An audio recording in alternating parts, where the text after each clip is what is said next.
the unknown. When you walk the path of the darkness, as you walk down your hall to go to sleep, as all the scary things come out, we'll be watching you. There is no escape as you take that walk into the darkness, into the unknown.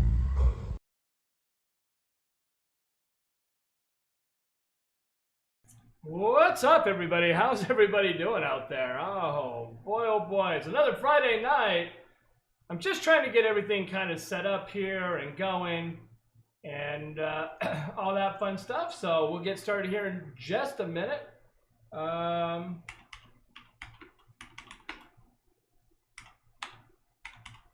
me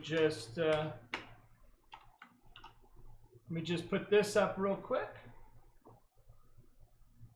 and post that and let people see that real quick.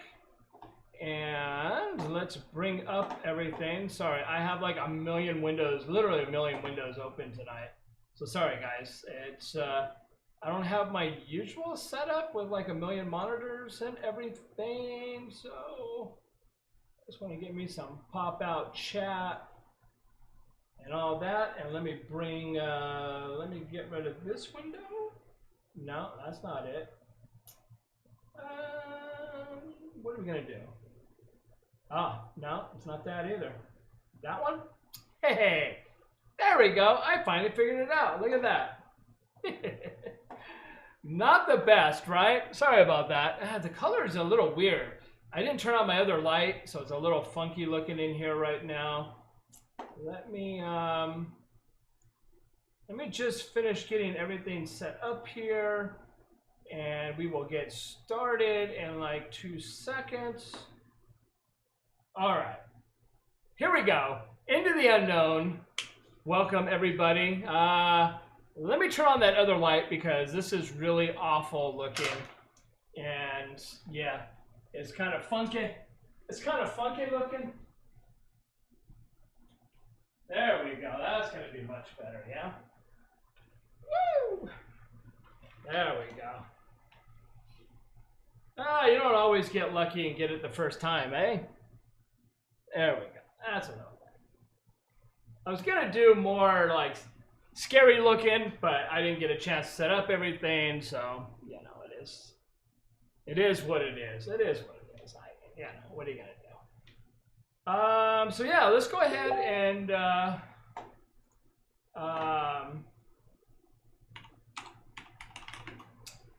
ugh, really?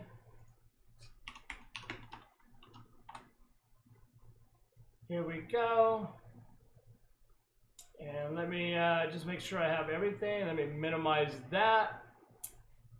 And I gotta have my chat window so I can see it. All right, we're gonna add Paul in there. And we're gonna go full screen. Boom. As soon as I figure out, how do I get rid of this one?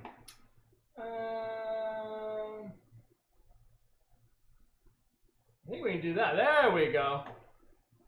Can you hear me? Yeah, can you hear me? Yep, I can hear you.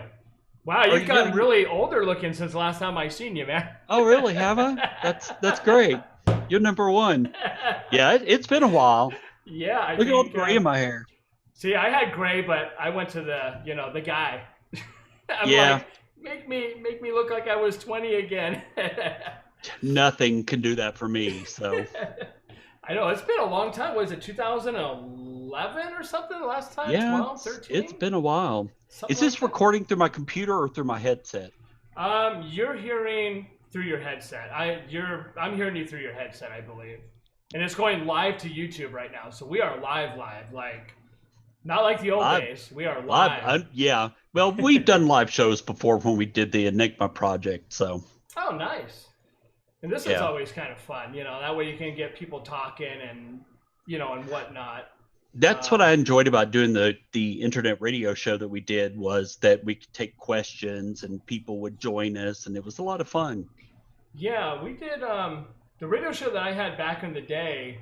we had a phone hooked up and all that. I don't remember if we took phone calls all the time, but sometimes people would get, where people would want to do phone calls, but not always. You know what I mean? Sometimes people were a new group or didn't know a lot of people, so people didn't call in to ask questions. It was just, we did a lot of conversation, I think, because a lot of the stuff was like 2 hours, 3 hours long. Like it was just crazy, just chatting about everything, We were afraid to try to take live calls because we weren't sure who would end up calling in. It's like, oh, what are people going to say? Because I mean, that's one of the things, you never know what someone's going to say. You know what I mean? That's true. I never know what I'm going to say. So it's like, I mean, seriously, you never know what's going to come out of my mouth.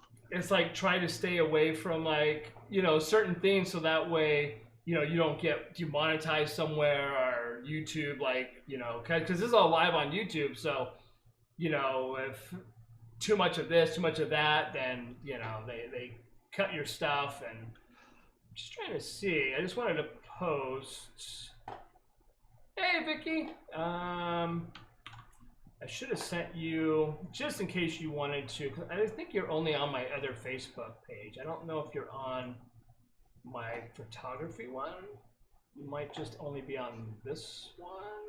So if you wanted to send it, there you go. That's the YouTube channel. And I will go back onto my other Facebook. There we go. It's always fun getting started. I usually have like 3 or 4 monitors and I have everything, but I just took my green screen down because I used to have the West Coast Paranormal thing on the green screen and, and all that. It looked really cool, but I changed it up. So I might set it up on a different side and then do the Into the Unknown on Fridays on another little studio here, Can I share this link? Yeah, you should be able to share it. And it should go straight to where we're at here on the live part of it. Let me just see. There we go. Get the pop out window. It's always hard getting started with everything here. Oh, trust me, I know. It's like sometimes, because I don't watch how many people are here, so sometimes you just wait for people to start chatting. If nobody chats, and you're like, wow, nobody was here. Like yeah. That. I got my pop-up window, so there we go. Everything looks good, except for I need more hair. There is no fix for that yet, unfortunately. They tried. Yeah. Well, you could wear a wig. Right? I told somebody that because I used to do a lot of the band stuff, and I was like, once I lose it, I'll just get a cool big wig I can just put on. I can just be the same person until I'm like 90. Just make it a little grayer as the years go by. Yeah, you were talking about coloring your hair. The reason I didn't start coloring mine when it started turning gray was I had really short hair. I would have been coloring it like every 5 days, and I was just like, it's not worth it. Oh, damn. So your hair grows pretty fast then? Uh-oh. We might have lost him on the internet. Oh, there you are. You're back. I just gotta... We lagged. For some reason, I don't know. But yeah, it's kind of like, same thing. My hair grows really fast, so sometimes if I do, you'll be able to tell pretty quickly as it gets brown. It starts coming back. I'm like, what happened, man? I got so many waters in here. Yesterday it was like 102 degrees here, and it was murder in my studio. Yeah, my air conditioning went out last week, and they had to replace it, so almost died. Geez. Yeah, I know. And I only have my big studio. I have an actual air conditioner. In this littler studio, I have one of those portable ones. I put a hole through the wall and put the little tube out, and they don't work very well. I've had it on for 2 hours, and I'm like going, I don't even feel comfortable. It's like still a little warm kind of feeling, Yeah, that's what they said. They were originally going to try to get me to tide me over, and they're like, we'll just get a regular one. So they did. It's kind of, I mean, I wish I could, but the only wall that, because I have 2 other studios here too, the only place would be right there, and then it'd be right in the middle of like, you And then you know. could hear it Oh constantly. God! Right in the microphone. Can you imagine? It'd be like, hey, what's up? Yes, You yes, know, I can imagine. it's I'm like, surprised you don't hear my ceiling fan. you know, I can't. Can you hear? I have the fan. I have the air on, but I have it on low. But I do have a compressor on this, so it cuts. I got a gate, so it's cutting in and out as I talk. So hopefully you don't hear the air as much. Yeah, I don't have our professional mic set up here because it's at our other studio. We do Nice. another podcast for writing, and so we've got it all set up over there. And I just left it all set up, and I was like, I'll just use my headset. So Yeah, it's much easier sometimes, you know. I'm just trying to. One last message to someone. I'm live. They're gonna write back and go, yeah, that's nice. You're live. I gotta see if I can get my moderator in as well. But so, what have you been up to for the last, I don't know, 15 years? oh, Whatever it's been. staying in trouble, trying to get things done. Had I published Paranormal Journeys when we talked last time? No, I don't think I don't. you've done anything like that. When I talked to you, you guys were still just doing like investigations and stuff. Like I don't Yeah, think you were doing any stuff like that. yeah. Basically, what I did was I took several of our best investigations. I wrote a book about it, and we titled it Paranormal Journeys. And so I don't. I was thinking that came out in 2010 though, but I've slept since then, so I could be wrong. Yeah, what But year did we talk? It must have been 11 or. Well, no, it might have been earlier than that, right? Because I was working on the TV shows around 2009 or 10. that's about what time it was So it might have because been maybe just before it. You might have mentioned it, but I'm it's old now and I possible. can't remember shit. I know, I know. But yeah, so published that book. Was going to write another one, but the guy who wrote it with me, his wife passed away, so he said, "I'm done. I'm not doing this anymore right now." And so he took a 20-year break. Oh, But jeez. yeah, it wasn't that long, but it was close.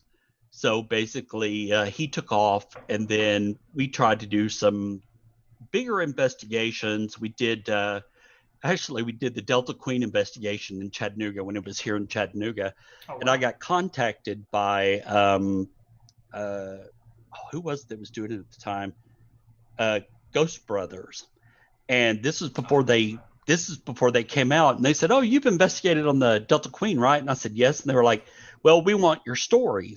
We can do it via Skype. We'll just hook you up. You tell us your story." And, I joke and cut up, and I laugh, and so I Right. joked and cut up with the producer and everything. And he got off, and about an hour later, he called me back and said, "We want you on the show." He was like, "We like your attitude. We like your sense of humor.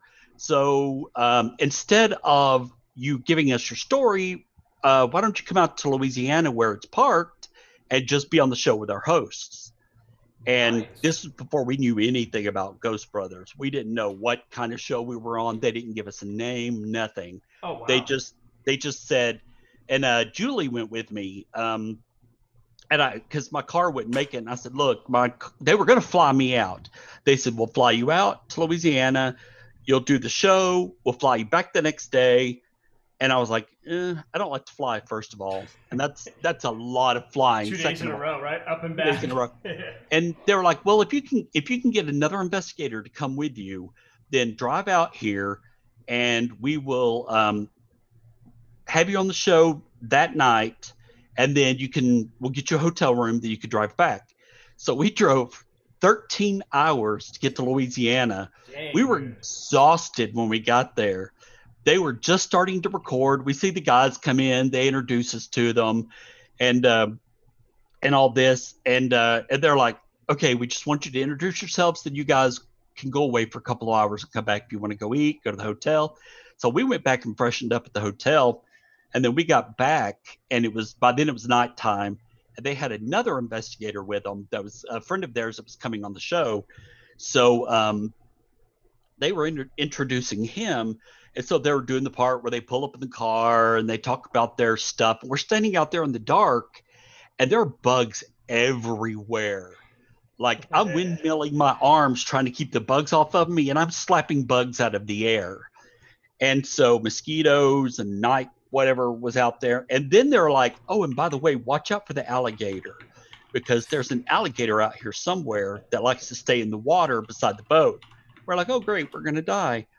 And so they started the investigation. We went in, and we'd done a little bit before where we introduced ourselves, and they called us paranormal enthusiasts. They didn't even put the name of our group up there or anything. And I even wrote it out for them and said, South Eastern Paranormal Society, SEPS Paranormal for short. They're like, paranormal enthusiasts. And so, so we did the investigation, and we're sweating. Like there's no air conditioning. There's no power to the boat. It is just hot in Louisiana and humid. And so we've got, the production assistant walks by and they give us these handful of paper towels. And so between takes, we're like wiping our faces off, and we're like, and so they asked me a question, and I'm on camera, and I realize I've got the paper towel in my hand. I'm like, so the other day I was walking through, and I'm like casually putting it behind my back while I'm talking. And thankfully they didn't use that one, but it was just, it was awful. Man. You know, And then, that's kind of the funny thing when you're working on TV show. At least most of the time you have a second chance, right? Instead of like, oh, that's it, man. I look like I'm holding this wet thing here. And, it was so funny because I forgot I had it in my hand. And then as I was talking, you see me go, oh yeah. And then while we were doing so-and-so, and I'm putting it behind my back. And so that was during the day. And then we left and we came back. It was still hot as all get out that night. Right. And again, we had paper towels where, they'd come by, they give it to us, we'd wipe off and we'd film something. But the first part of it was us walking on the boat. We did it multiple times, and they did a long shot, and they did a short shot, and they did an up close shot. So we did it over and over and over, and they kept asking us the same questions and going through the same setup. And they're like, you guys are really good at this, remembering what you said. And I'm like, we have a podcast. We do this all the time where we screw up and go, okay, no, wait. You should have said that. Now correct it. And so we would redo it. So I was like, we're used to this, messing up or whatever and coming back and saying it again. But it was a lot of fun. We were there until midnight. Oh, wow. We went back to the hotel, slept, got up the next morning and drove 13 hours back. So it was like we were exhausted. I've never wanted out of a car so bad in my life. That's a lot of driving, man. It was awful. I had to do that when I worked on, I don't know if when I interviewed you guys last time, if I was doing Destination Truth yet or any of that. Do you remember if I was doing that yet? I don't think so. Because I was on Destination Truth. I did a few episodes actually on the show.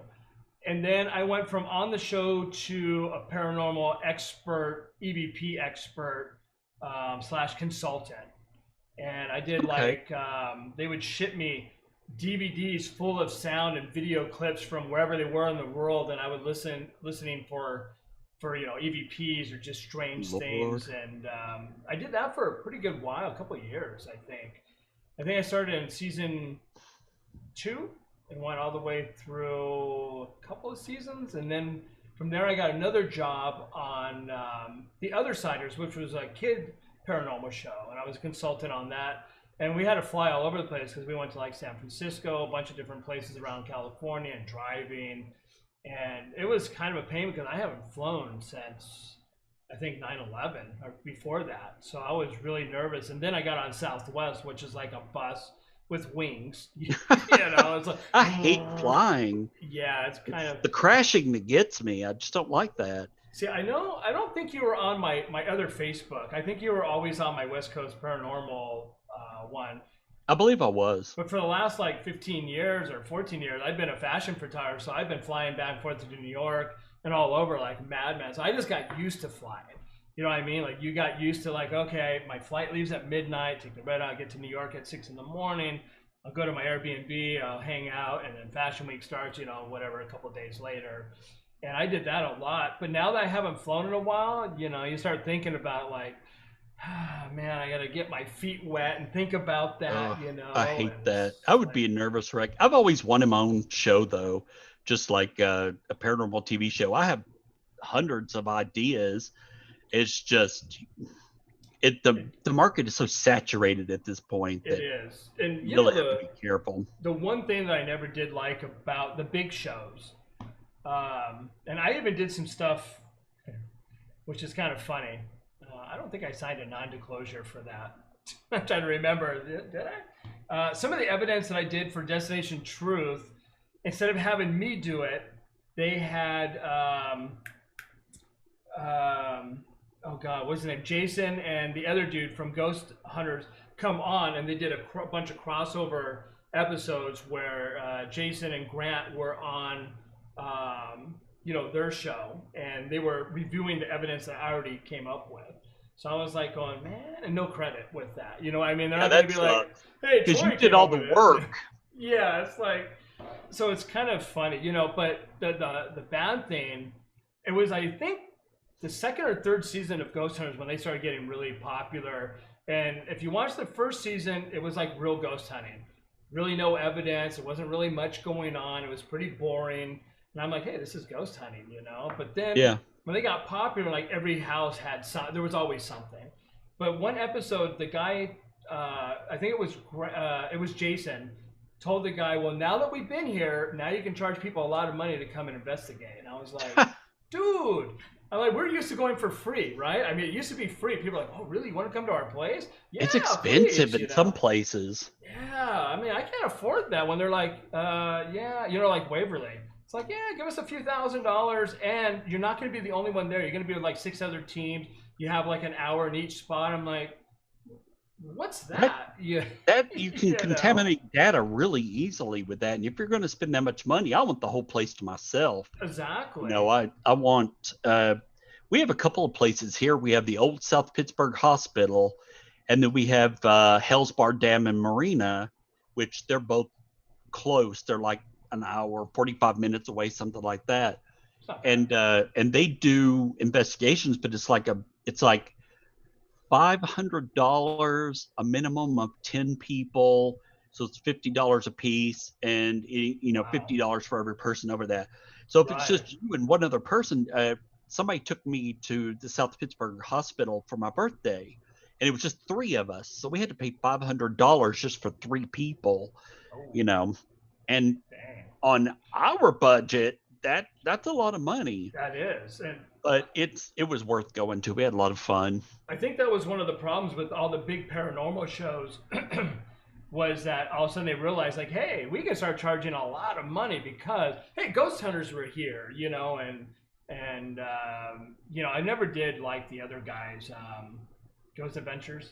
Yeah. These guys are like, I don't know. I did a couple of places that they did, that I did way before they did, and then we went back to them. It was a mission.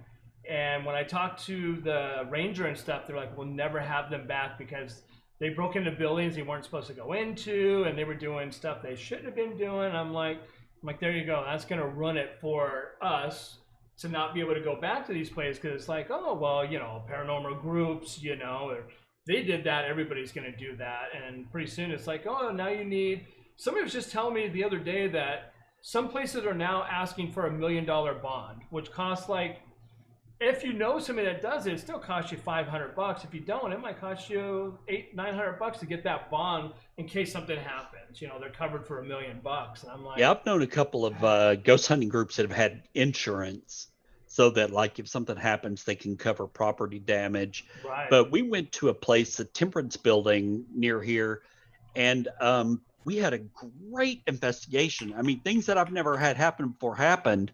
And the guy that was running that, the ghost hunting group that was running that, allegedly, I'm not sure this is true, but went in there and destroyed a whole bunch of stuff and stole a whole bunch of stuff, and just now they won't let anyone in. So it's like this great place with a lot of great history where we got some really good evidence.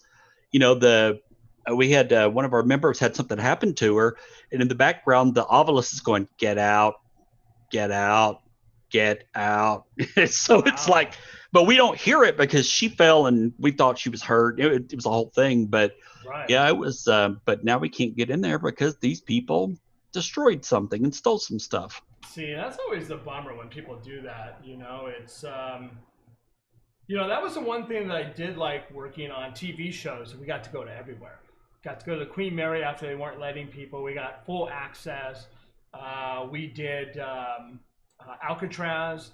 We were there all day and all night because we had to set up and everything. And it was just crazy, you know, and everybody had to have a guard. So no matter where you had to go to the bathroom or you wanted to go investigate or anything, you always had to have one of the rangers with you. And I started talking to the guy. He's like, yeah, I've been here like 25 years. I've never heard anything that anybody's ever said. I've never heard a jail cell shutting. I've never heard footsteps. And I'm like, yeah, I kind of figured. You know, it just seems like one of those places. I literally could have put a sleeping bag down in the jail cell and went to sleep. It was that like, you know, like you walk into some places and you can feel that it's just heavy and you're like, yeah, this place is kind of weird, you know, but it was like I could have went to sleep. Like I could have just like, you know, but yes, it didn't seem like anything was going on because people probably died there and they're like, I don't want to stay here. Get the hell out, man. Yeah, there's a place like that here called Corpsewood Manor in Tryon, Georgia, where two Satan worshipers were killed. They were building their own house and they were self-sufficient. They grew their own food. They were a homosexual couple, but they would make their own drugs because one of them was a chemist. And somebody thought they had money buried on the property, and so while they were having a drug party one night, they shot both of them in their head and the dogs and killed them, and then ran. And they finally got caught.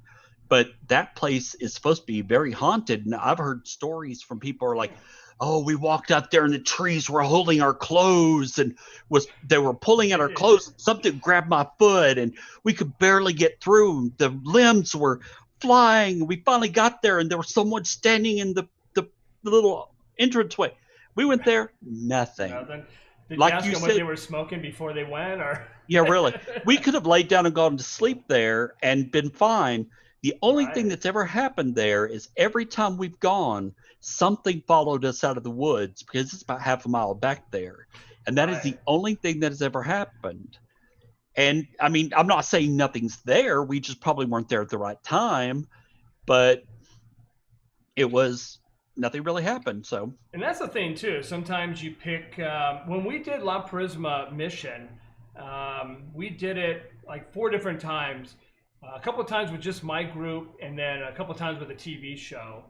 And we did it like full moon, no moon, half moon, you know what I mean? So we wanted to see, and we had a lot of different stuff between the full moon and no moon. And no moon, we seem to have a lot of really creepy black mist and like really just eerie feelings and stuff at that That's place. Cool.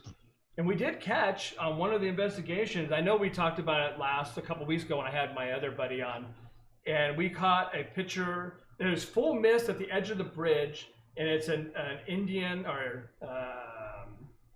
on a horse. And I was like, damn, you know, and it was just one of those crazy catches that, you know, and you can see the legs of the horse, you can see awesome. Headdress, and if you go look up the Chumash Indian, you can almost match like the headdress and everything with what we caught. And I was just like, and that was 2012 or 11 or 12 that says on the picture. And I was like, that was a crazy catch, you know? We went out to the Chickamauga battlefield. Is like 45 minutes from here, and I mean, a huge bloody battle was fought during the Civil War. And we went out during the day because you can't be in there at night; they'll arrest you. But we were out there recording, doing EVP work, and there were cicadas out, so it made it kind of difficult.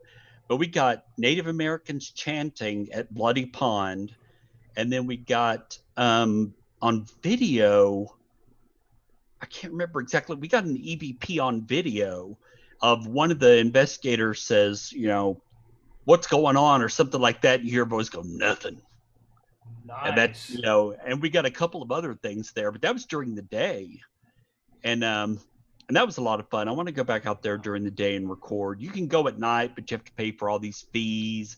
And you have to pay for a ranger to go with you, and it's a lot of money. It's like it was $50 an hour minimum of like 4 hours. Or I know when we went, it cost us $75 per hour for the ranger, and it came with the place. So we ended up paying. We would get there early evening and start setting up, and we'd stay about 5 or 6 hours. But we had like 15 people in my group, so everybody pitched in like $20, and it was nice and simple. You know what I mean? But if there had only been like 4 or 5 it would have been like $400 a piece or $300 a piece. You know, it was super expensive because you had to have the ranger, and I know it's probably not $75 an hour anymore because that was like, you know, over a decade ago. But Yeah. you know, I've heard people say they're like 150 an hour now. I'm like, man, how can you stay like to do a true investigation? You need a lot of hours. You need at least an hour or two to set up all the DVRs, the cameras, voice recorders, you know, get everything pre-rolling and, you know, check everything and get ready at least before you even like step foot and actually start doing things, you know? And what we do is we record with us in the environment, and then we record without us in the environment, just to Right. see if our presence there affects anything or our lack of presence there affects anything. So, yeah, it can take a while. That's what we did at the South Pittsburgh Hospital, and our group is the first group ever to investigate there. And then now it's a big thing on all the ghost hunting shows and everything else. But we were setting up cameras, and we were going to go upstairs, and I'm the last one through the fire door or one of the doors, and as I go through, it's very loud. It shuts, and as it does, you hear it go, and it locks behind me. It's something that locked us out of it. We had to pick the lock to get back in. Oh, dang. So It's yeah, like, I but don't you want hear here it. no more. You hear it clearly on camera. You hear, because you know we announce when we're leaving the area and when we're coming into the Right. area. And I said we are now leaving the area so the recorders can record. And I walk out and hear the door go boom, and then you hear, Wow. and it locks, and then we come back through and try to get in, and it's locked. It's like And you know, I found it on camera. that's when they're like, "Yep, no more, man." You know, Yeah, you're done. it's kind of cool that you guys do that because we found working with a lot of other groups, not a lot of people did that. Like we would always say, "It's 11:53 p.m. This is Troy. I'm going through the laundry room, going outside." So we Yeah. knew that I was going to be right outside. So if any noises, That's it what we could do be too. that. Where a lot of people would just be all over the place, and you'd be listening back to EPs that you did like a co-investigation. You're like, "Wait, was that so and so? Was that wait?" Yeah, you know, like you had no clue. I'm like, it drives you We crazy. even do the thing where if someone moves, you go, "That was me." Yes. And then that way you have it documented. But if we enter a room, we always announce we're entering before we come in. Yes. And we always announce that we're leaving before we go. And then we'll say, you know, we've investigated in here. We're going to leave for 3 hours and let this record. We'll be back at 2 a.m. or whatever. And then we leave and let it record. And then as we're coming back in, this is the group coming back in. These are the people that are here. Especially on audio, we always announce ourselves so that if you hear someone's voice and go, "Hey, wait, was Paul there?" And that way you know I was there. Right, exactly. Because otherwise it could be false positive, you know, and then you start like, oh man, what, you know, it's that's one thing when we did training, anybody that came new into the group, they'd spend like weeks doing investigations at a place that we always have activity. And you know, and it's like, okay, make sure you say this and do this, and you know, and I remember one time we were doing an investigation at this place, and the guy, one of our investigators, James, he's like, "Hey, I'm gonna go out and have a smoke," and as he came through, he's like, "I'm going through the laundry, I'm opening up the door." And then on an EVP, you hear a voice says, "Let him go." Like really creepy though. I was like, "Oh, That's damn, cool. man." That's cool. I love stuff like that. I know, you know, it's like, I love when you're like, "Is anybody here like to talk to us?" And you hear a voice, "No." You're like, "Sweet, disembodied voice." But then you don't get it anymore. You're like, "Come on, man." Yeah. You know? You're like, "What changed? I'm still being annoying. I'm still asking annoying questions. Give me something." Oh man, have you guys ever done Eastern State Penitentiary? I've always wanted to go there. I don't know. No, If it's... we've threatened to, but and we even have a connection there, or we did. I don't know if we still do, but we were supposed to go, and I think it was like a group of 6 of us or something, and then like 4 people couldn't go anymore, and so it was like this wasn't a group thing. This was friends of mine that wanted to go out there and investigate. Right. But yeah. You The know, problem with going to places like that is most of the time I end up paying for it. So it's too much. When we did the Delta Queen, it was $400 for one night because we rented rooms. And we rented rooms. We rented 2 rooms, and then they gave us the rest of the ship. They just said, "Hey, don't disturb the people in here. Go anywhere you want." And nice. but I ended up paying like 250 of that, or 200 myself, and then everybody else pitched in on the rest of it. Right. So it gets expensive. That's one of the reasons why we haven't investigated it more than what we have recently. And then of course COVID and all that crap. So. And it seems like every time I wanted to go do something, nobody had money. You know what I mean? Like, hey, let's go do, we did Tombstone and a ton of places, but whenever we wanted to go like to Waverly or anywhere, like nobody ever had money. And then after the group kind of all went their different ways and they joined different groups, then all of a sudden they all had money and they were all going to all these plays. I'm like, hey, man, but. Like, how did that happen? Yeah, it's like, do you remember, I don't know if you remember, I worked on, God, this was later on. This was, maybe 10 years ago, maybe less. I worked on a TV show called My Ghost Story on A&E. And I didn't realize you worked on that, but I remember the show. Yeah, if you ever watch it, look for my name, Troy Tackett. I think I forgot whatever my title was, but because I was friends with Ricky Rocket from Poison, and he was friends with the owner of the production company, and they were looking to do a show, and he's like, hey, Troy's been doing this stuff forever, and he knows like everybody, because back then there was such a small group of people that you knew everybody on Facebook or MySpace, if you're that old. Yeah. And we'd all get hooked up and stuff. So when I started this show, I was calling all these groups, and I'm like, hey, would you like to be on the show? We're looking for people to have evidence, blah blah blah.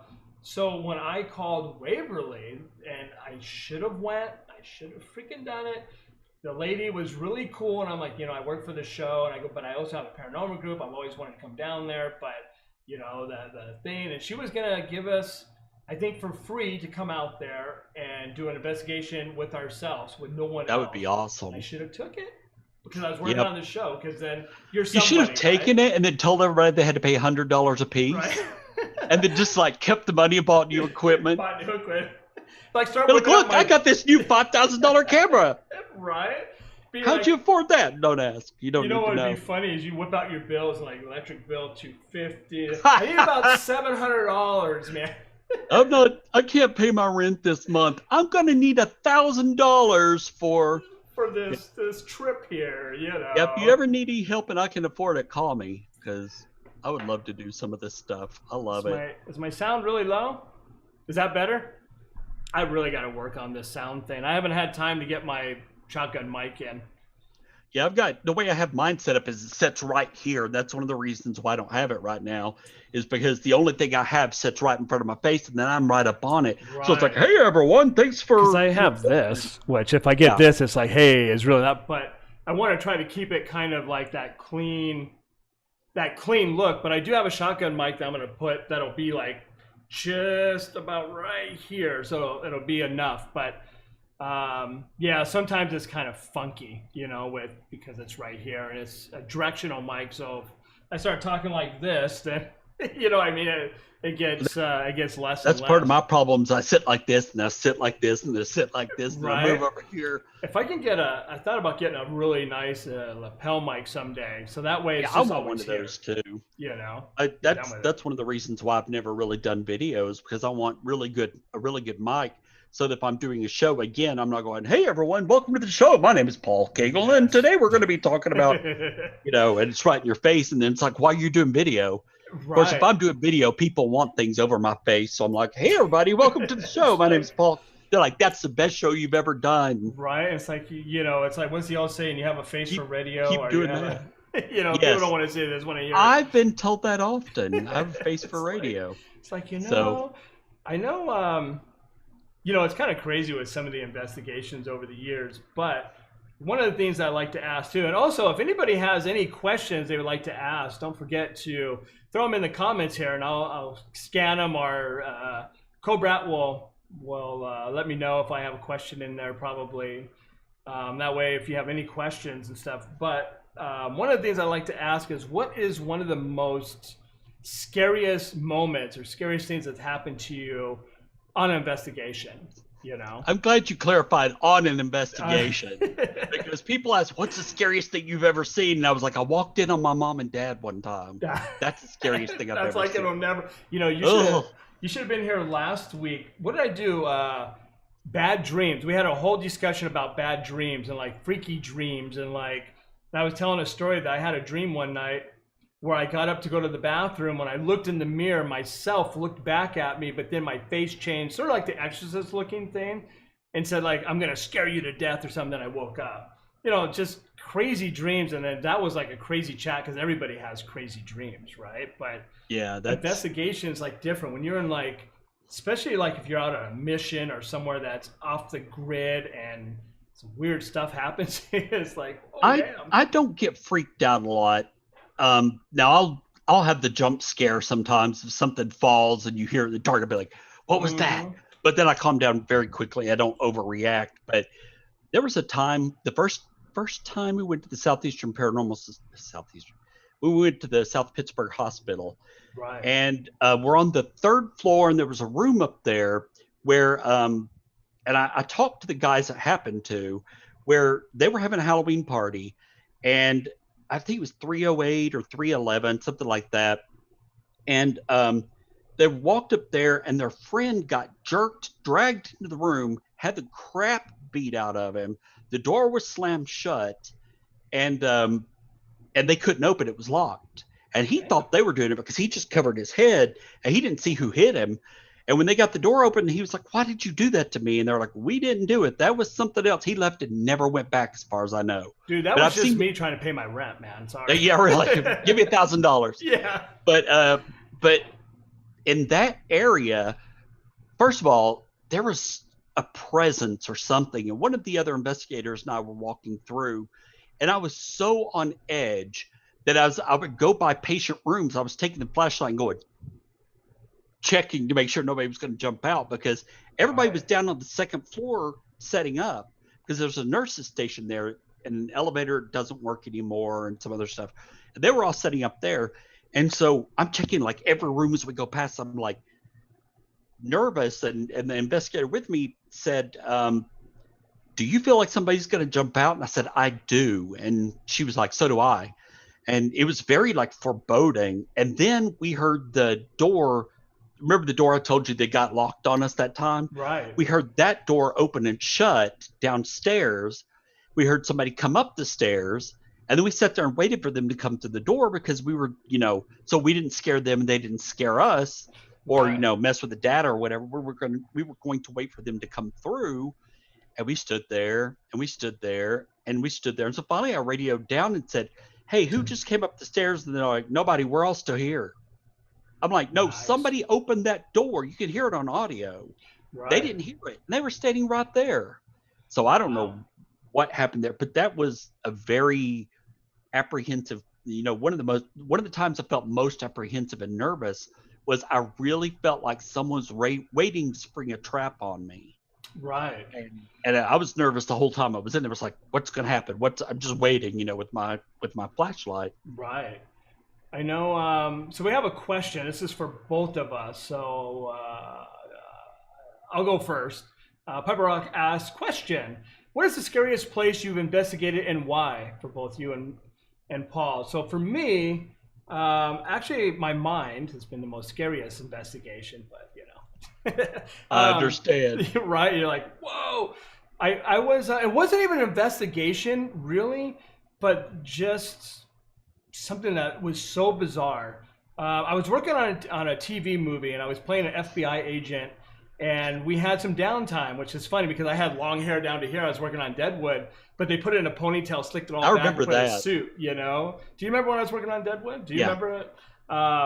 So we're working at this place and it's Channel Island Mental Hospital, but it has a different name. And I'm trying to remember but if you just look up Channel Island Mental Hospital, the same right across street when the opening of MASH, when the helicopter flies in, that mountain is like right above where this is. But nice. So we're working on the TV on this movie, and it's like an independent flick. And so I went down to the PA. I'm like, hey, man, where's the restroom at? So me and my buddy, we decided to go. And she's like, yeah, you just go down this long hallway. And then when you get to the end, you hang to the left, and it's all the way down at the very end. And we're talking like half a football field, quarter of a football, like, you know, some of the old hospitals were really huge. And so we go, and we're coming back, and I'm like, hey, let's just open all these doors. Oh, no, I'm sorry. Let's shut all the doors on the way. It's freaky, even though it's daytime, but all those doors, you can't see inside what's there, right? And I'm like, let's just shut them. So we shut all these heavy metal doors all the way through. It must have been maybe 60, 70 of them or something. So just as we went, we just pushed them shut. Literally, we were walking, we got to the end, we turned the corner, took about 5 steps, and all of a sudden we just heard like all this loud noise, and we went back and looked at every freaking door was open again. I was like, wow, damn. I've been waiting for that to happen. It's scary, man. It's like, you know, and I know it wasn't an investigation, but I always wanted to go back, but then it turned into a college and you can't go now. But one of my other scariest things, I think, was La Prisma Mission, when me and a bunch of people were investigating, and we had another team with us. And I started getting this really weird feeling, like people were taking pictures of me, and I had like these weird lights coming off of me and stuff. We still have the pictures. And then all of a sudden, this big black cloud just covered the buildings, the trees. It was just doing this, coming towards us.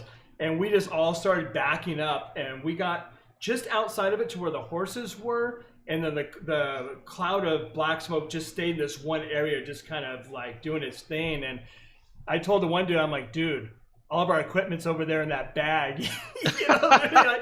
And so a couple people ran and just grabbed the bags and just That's when you make the interns get it. Right. You're like, you're the intern, go get my stuff. Who can we expend into the who's expendable? The Show how brave you are by going over. But that's some really scary stuff like that. And like you said about the jail cell, I was working on the other siders, and we're at it's a juvenile jail facility. It's been closed for a long time. And one of my jobs on the show as a consultant was to gather evidence behind the scenes. So I went to some of these jail things, same thing. It's got the little glass and the doors, pitch black.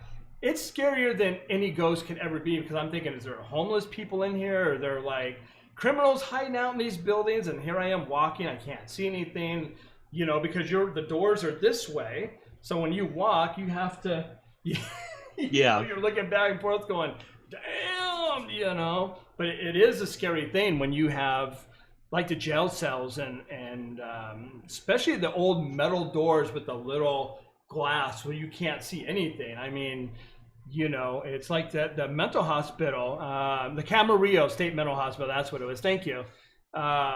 Look that place up. That place is like, you know, they did lobotomy, all kind of shock treatment and stuff back in the day, but that place was just off the hook with stuff going on. And even during the shooting, we would have weird stuff happen, and the producer started being like, okay, ghost, can you guys just let us get this shot? You know, the ghosts are like, no. Yeah, it's like, no, you ain't getting this shot, buddy, you know. But it's my time. Yeah, exactly. That was kind of like really crazy kind of thing. But what was your most you know, scariest place that you've investigated, and why? There was a place called the Walking Horse Hotel, and I can't remember where. It's somewhere here in Tennessee, and I can't remember exactly where it's at.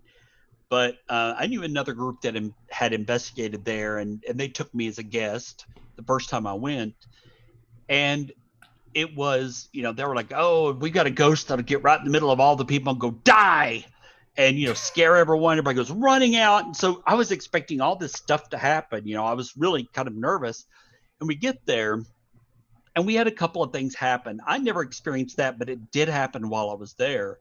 Right. But they had 3 floors. The bottom floor was a music hall, a dining room, and like the check-in area. And it was all old-timey looking, kind of like a saloon type deal, all wood, you know, very polished. And nobody was there but us and the owner, because he had closed for renovations. The second floor was all the rooms. The third floor was all rooms, but it was shut down.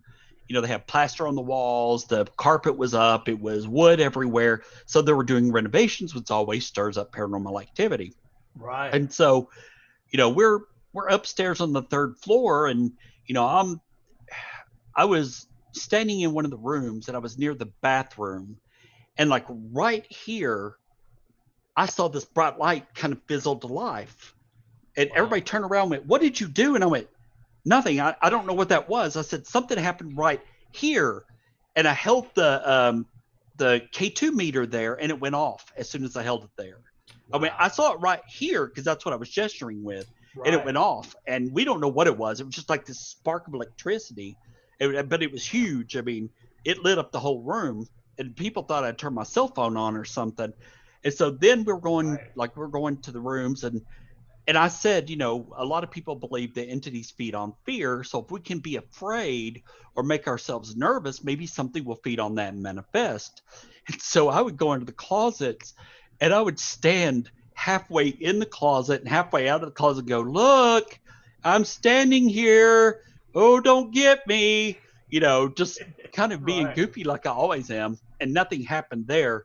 But we went to one of the rooms. It was the upper corner where everything happened in that room. And we're sitting there, and it was getting creepy and creepy and creepy. We were all sitting in the floor. And I said, to make it even creepier, we should shut that door. And so one of the girls got up and shut the door. And as soon as she did, from the other side of it, you hear a disembodied voice go, Damn. And that's exactly what it sounded like. And I have that on audio. I actually recorded that disembodied voice. And of course, one of the investigators jumps up, goes to the door thinking somebody's pulling a prank on us. There's nobody there. Right. There's no place they could have gotten before we got to the door. We would have heard them moving because there was no way to be quiet up there. Right. But that happened. And they would do a haunted house there every October. Right. And they made a lot of money because they did the haunted house in the haunted area. And one of the actors would lay under the bed and grab people's legs. Oh, hell and he said no. he felt a burning on his chest, and he pulled his shirt down and there was a bite mark on his chest. He showed it to us. That's what he gets for hanging under the bed, pulling people's legs. But his girlfriend later said it was another woman that he was cheating with. So I don't know which story is true. Yeah. But that bite mark drew blood. Oh, I mean, it was a clear bite mark on his chest. And, he claims he got it under a bed, which you could have, but it would have been with another woman, not his wife. But that's one of the scariest places that I've ever investigated because there's so much that happens. The dining room, it's like set up to where you go through, like check-ins like right here. You go this way is a little hallway. Right. Dining room is right here. And then you walk this way and there's another part of the dining room, kitchen to the left. And then over to the right is another doorway that goes to the dining hall, and then you walk through another doorway and you come back through and you're in the check-in again. So it just makes a big square. So they had said chairs would move. So I would go in by myself and I would walk through and I would put all the chairs up to the tables. And then as I would walk through and come back around, they'd be moved again. So It was like, as I was going through, and I was the only one down there, but as I was going through I didn't hear them move. I didn't see them move. I just put them all against the table, walked around, came back, and they were moved again. And it happened multiple times. Wow. That place is awesome. But while I was upstairs, I hear them yell, and they all come flying downstairs. And they're like, we're standing there, and something just goes, die, right in the middle of it. No, that happened once. But we had gone upstairs, and we had I was recording live. I was doing live EVP at the time. Right. I was listening while I was recording, and somebody else was recording, but they weren't doing live EVP. And one of the investigators went, "It's a long ride home." And I said, "What?" And he did it again. I was like, "Oh, I couldn't figure out what you said." And so when we're listening to my recorder, you hear him saying, "It's a long ride home." When you listen to Brandon's recorder, you hear a woman scream, oh God, help me." Oh, dang. Clearly, you hear her screaming, oh God, help me. And a man had been shot. A Vietnam vet had gone crazy and gone in there and shot another guy and killed him, allegedly. And but you hear her screaming. So we go downstairs and they're listening to this over and over and over. And I'm walking through it. I'm looking at the chairs, and all of a sudden they yell and they come flying out from behind the table, and they come up there behind me. I'm like, I'm not going to do anything. Why are you getting behind me? Right. Am I the biggest thing here? You're afraid, go get him first and push me. But, and so they're like, no, we're standing there, and something goes, die. I mean, just yelled it at the top of its lungs, and it scared them all.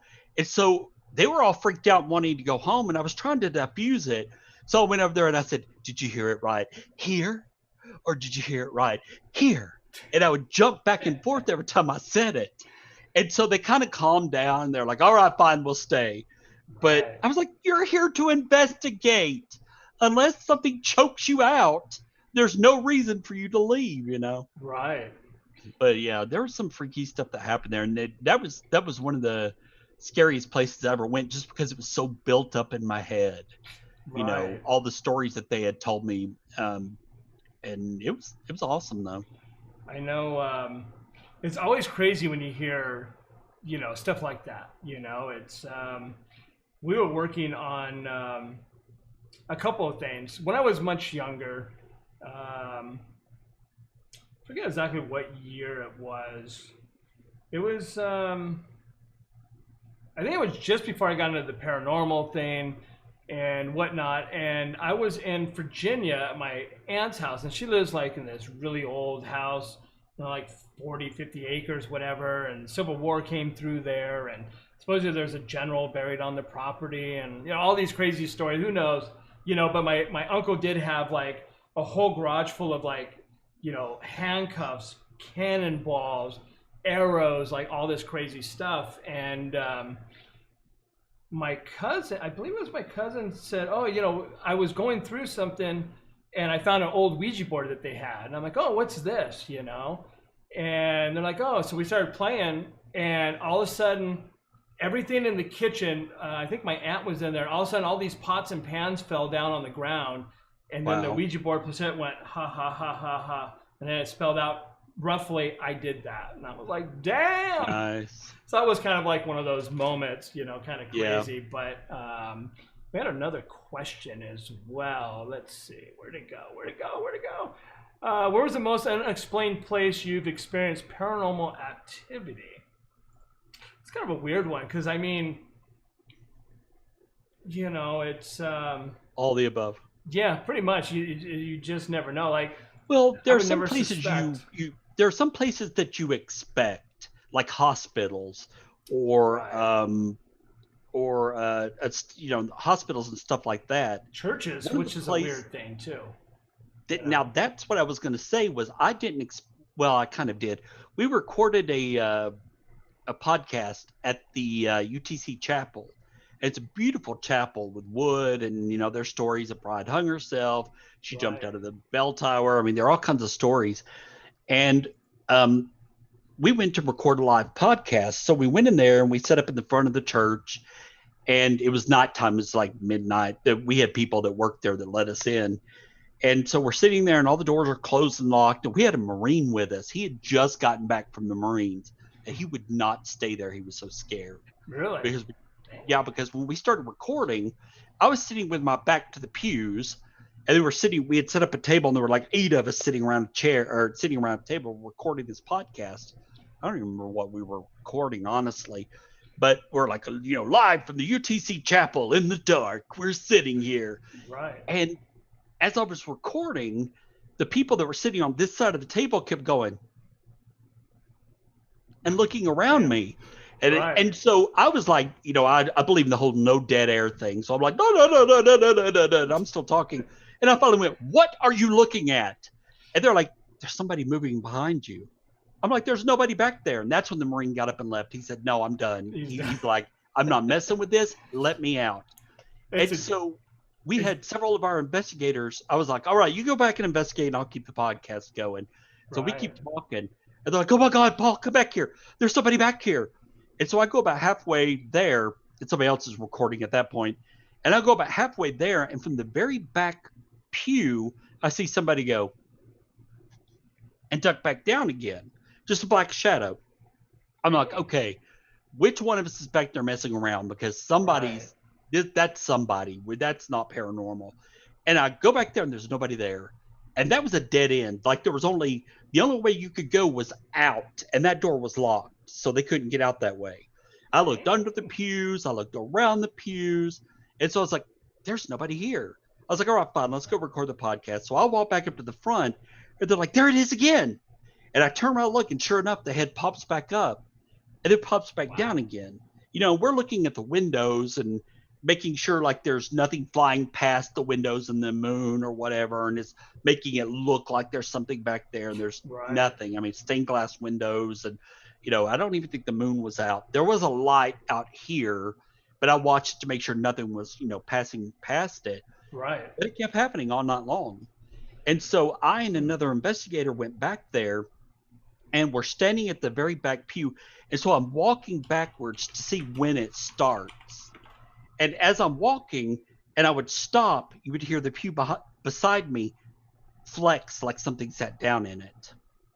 And the guy that was with me went, something's sitting there. I said, all right, let's try it again. And so we walked back a little bit further, and the pew flexed again like somebody sat in it. Right. And, you know, and that could have been us walking, could have shifted something. You know, there can be a million explanations, but it just seemed odd because when he sat in it, that's exactly what it sounded like. Dang. And it never did it any other time when we walked past it. So, you know, we were on investigation, private residence, and we've been there like 3 other times and always caught like, you know, crazy evidence. And this time we were up in this balcony by her master bedroom, and there was like 3 of us sitting on these little couches. It was like one of those things where it had like the master bedroom, but then it had like the, you know, you come around, there was like a setting room in a way. There was a couple of couches and staircase, and we're sitting there talking. All of a sudden we look, and here comes a black shadow, goes right past us and right down the stairs where we didn't have the camera because we were looking at, you know, oh, stuff always happens over here by the bathroom. And so we had the camera going the other direction, but we're just like watching. We're like, huh, you know, we got up and looked, and you know, we didn't see anything, of course, but it's, I don't know, it's just one of those crazy things. Let me just do this right. Hey, everybody, if you guys are new here and you guys are enjoying the show, don't forget to hit that subscribe button. Also, don't forget to hit the bell notification. That way you'll find out when we go live. And also give us a thumbs up if you're enjoying and leave us a comment because it helps the channel. Thank you, guys. No. Be that guy, be like, hey. Thumbs up. And I have a used card. Yeah. Mentioning the shadows run past you, the thing that I was talking about, the Temperance building, it's kind of a long story, but I'll tell it. But one of our investigators, first time she'd ever gone, she didn't realize that she was an empath. And she was just like, yeah, let's go investigating. And so we're like, okay. So we walk upstairs, and we're in one of the rooms. It's like this is a city hall type building. You know, it's owned by the city, it's ran by the city. It used to be a jail. People had died there, been hung, whatever. And so we're in the conference area. And as I walk out the room, to my left, I hear somebody call Dan's name, which is her husband who was recording. He was going, Dan, trying to get his attention. And you could hear that on audio. And he didn't hear it, but I did. I said, Dan, something just called your name. And as I did, a shadow ran past me on the right and a shadow ran past me on the left. And Jenny was in front of me. And you see both of us go like that at the same time in the same area. And he goes, what just happened? And she said, kids just ran past us. And she was like, and I said, yeah, they were about this tall. And one ran from this way and ran that way. And there was a staircase that went down, but it was like one of those that the middle was an oval and it was open. And so on one kid had gone to one side of the oval, one kid had gone to the other, and they were just standing there, and we could see their outlines. And I said, what happened to those kids? Why are they in this building? Because a psychic had said 2 children had died there, but there was no proof whatsoever. And we thought, yeah, whatever. Okay. Right. And so, but here are these 2 kids when we didn't expect them to be there. And I went, why are you here? And she went, oh my God. And she grabbed her chest and she hit the ground. And we're like, she's having a heart attack. We're like, oh crap. And she cried, just sobbing. we're like, oh my God, are you okay? Did you have a, she said, no, he killed them. He killed his own kids. And she's just boo-hooing. And we're like, wow. what is going on? And so, and she's like, he shot him in the chest. And she's just hysterical at this point. Did not know she could do this. This took her by surprise. Right. And so the thing that confirmed a lot of this was both of us saw the two shadows. And then on the recording, because I took my headset out, I was doing live EVP. I took my headset out and I dropped my recorder on the ground. And because I went to her, and Dan put his camera down because he was recording with camera, and that was his wife that had fallen. We thought she was having a heart attack, and she grabbed her tissue, boo-hooing, and she said, he shot him. Or I said, what did he do to them? And she says he shot them. And you hear a man's voice on the recorder go, killed them. And we were like, I was like, why don't they leave? And she goes, they can't. And you hear a kid go, we're stuck. You hear it in the background. And the whole time, that's when the obelisk is going, get out, get out, get out. And we're just completely ignoring it. But I hear it on the recorder later. I'm like, oh my God, that's hilarious. Because it's like, going, get out, get out, get out, get out. We're just ignoring it completely. But she was like, she told me later, she said, I was shot in the chest. I felt the gunshot. And she said, he killed both of them. And she said, I felt them die. But we got the kids' voices on EVP. And that's a place I was talking about that was so awesome that we can't go back to because somebody did the stupid stuff and got us locked out. So, but I'm still going to contact them one day and go, hey, we want to go in there. We'll pay you monies. Right. It's like, hey, we'll give you something, And then take her back with us just to see if anything else happens to her. But we have to be careful when we take her on investigations now because she feels everything around her, Right. And she was like, I was not expecting that. She said, I saw the shadows run past. She's like, I was thinking about the kids and all of a sudden I felt them shoot me. Right. And I mean, she hit the ground hard. Like she hit her knees and she was gasping for breath. It was awesome. I mean, it's awesome now. It wasn't awesome then. When it happened, before I forget too, if anybody out there would like to be on the show, we do this every Friday night. If you have any wild ghost stories or you're in a paranormal group or anything, I'll leave in the description how to contact me if you're interested in being on the show, because we're always looking for people as well. And we're going to have more scary stories as we go. One of the crazy things is I used to be very open to things. And I could just walk into a house or a room or whatever happened, even an investigation, and all of a sudden I'd be like, wow, something really heavy and dark is here kind of thing. I never could feel when it was like, this like light kind of like, it was always like something super bad or whatnot. And we did an investigation in Menifee, California, whatever it's called. And it's supposedly, this is a crazy story. I know if you guys were here a couple weeks ago, you guys heard the story, but I'm going to tell it again because it's just a crazy story. This lady calls us and says, hey, man, our house is having crazy stuff. I'm seeing like, Native Americans walking through my kitchen when I'm washing dishes. So like she's got a window here. So at night with the light on, she's doing her dishes. She can see behind her, And so we're like, all right, we set up a time, did all the paperwork. We were driving out there. We literally got like 1 block away. I called her. I'm like, hey, I think we're here. I think I see your house. And she's like, yeah, I'm in my front yard. So we look, there's 2 cars. There's me and like 4 other people in 1 car and then another car with the rest of the investigators. And we look to the right and there's a house with like a few people in it. Actually, it kind of looked like a party going on, all the lights. And the rest of the house on the block were all like really dark. So we're like, oh, it's got to be this house. We're like, damn, she invited like everybody to come watch investigations. It's not good.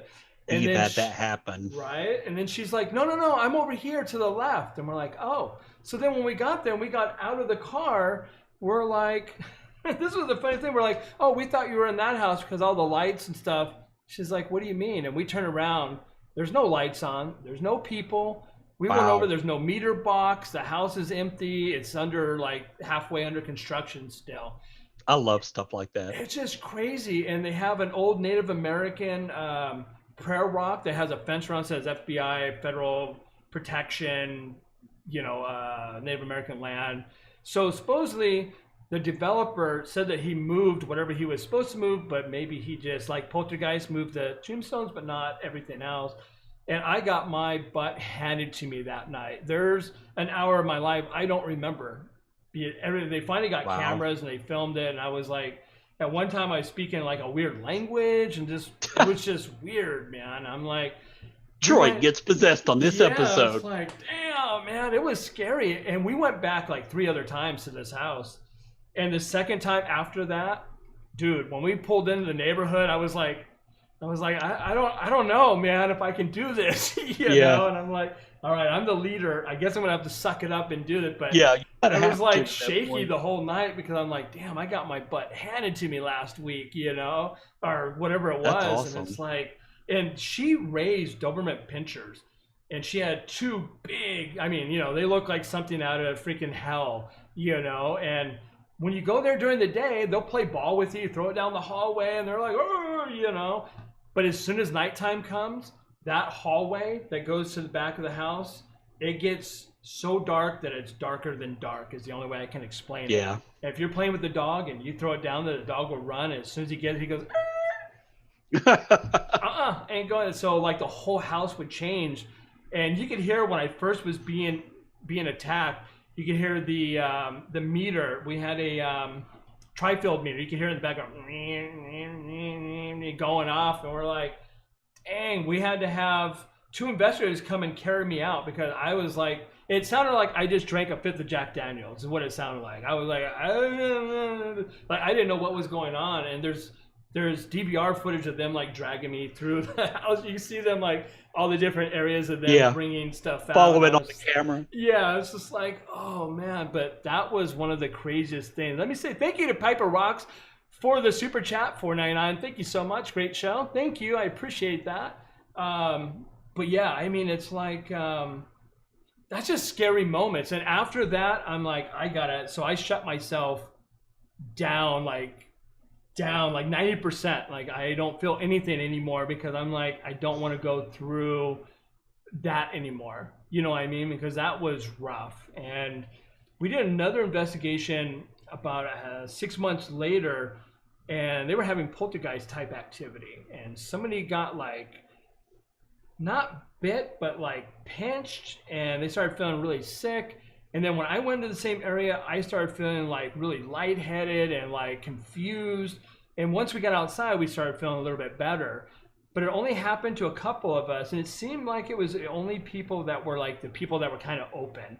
And that place, we went back a lot, and I actually got the best EVP ever. So whenever we did an investigation, from the moment we got out of the car, I would have my tape recorder already. We had shoulder things, and I'd put the little tape recorder, and I'd be like, this is Troy, this is so-and-so investigation. It's 9 p.m., getting out of the car. And then we just go about setting up. Like you would hear me and the case manager, Carol, oh yeah, we got to get that set up and that. And then all of a sudden you hear this little tiny kid's voice, super loud into the tape recorder. I can't see in the new dark. And that was with the lights on. That was like us just setting up stuff. And we got disembodied voices at that place. And we finally found out because the couple, her and her girlfriend, they were going through like a really bad time. And there was a lot of like fighting going on and stuff. So we did an investigation with both of them there where the stuff was off the chart. Then we did it with one of them gone, one of them there. It was a little different. And then we switched. And then we did one without them there at all, and it was like hardly anything. So they were making their own stuff go on. It was crazy though with the stuff that they were going through, and they were either going through a divorce or something, or it was just like all the time. And it was just crazy how different it was when they were there. And all of a sudden you hear, that's where I got the one disembodied voice. Does anybody want to talk to me? And all of a sudden you hear a male voice say no. And one other investigator was in this room and another one in this room. I'm like, did you guys hear that? And like, yeah. I'm like, damn. So all three of us, but he never said another word after. I'm like thinking, can somebody rewind the world and let's do that again? Because, But you hear it on all the tape recorders that were in that area. You hear me ask the question, and then you hear it really loud on mine, and fainter, you know, through the thing. But yeah, it was just, some of those are crazy. And, you know, we had a friend that was kind of psychic, I guess, but I never went kind of down the psychic road, because every time it's easy to say like, hey, I see this or I feel that, but we could never, no matter what we tried, we could never get like audio, video, pictures, or anything that would corroborate you know, what was going on. Right. And she's like, it's just what I think or what I hear or what, you know, what I see. And it's like, wow, you know, that's pretty cool. But, you know, I mean, if you can't prove it, and I had one of the saddest things, we had a really serious investigation, but she had a friend that was was psychic and wanted to come in. And when we got done, we're like, well, this is what we found. It's really not that bad. This is kind of what's going on. The psychic lady came in and said, oh, you got demons, you got this. And you know, and I'm like, what the hell are you doing? You're going to leave this poor lady. Yeah. And you know what's bad is we end at like midnight, right? And the lady, you know, hey, what's going on? You know, and you know, it's nothing worse than being like, so Paul, we're going to leave now, but just so you know, Satan's in your bathroom, and the gates of hell is opening up from your kitchen. Damn it. We'll see you later. I've told him not to use the toilet. It's stopped up. Right? It's just crazy like that, how some groups will just do crazy stuff like that. And it's like, you don't tell people, you know what I mean? You go back the next day or something and go over stuff. But like a lot of the psychic team, they were just like, yeah, this happened, and you know, you got demons, and I heard voices, and I'm just like, oh, but we didn't get any of that. Every email I get here is, I've got a demon, come investigate. And I'm like, no, you don't. But it's like, let me check your floor. You know, we've always been 100% scientific. Like, we never used any of the voice boxes or a radio thing or whatever they are. Yeah. I've never even used them. I don't even know what they're called. But when we did an investigation at an old restaurant where a few people were killed back in the day, when it used to be a doctor's office back in the like 1800s, like that kind of thing. And somebody got killed there, so we caught a woman screaming. So a lot of weird stuff. But whenever we had doors open and stuff, immediately me and HB, which was my main tech guy, we whipped out the levels. We checked windows to make sure there's no windows, no cost draft. We checked the floor. We checked the jam. Like, okay, is there any other possibility for this to open? You know, and we do a lot of stuff. People are like, what are you doing? I'm like, well, we can't just say, oh, it's paranormal because it's opened.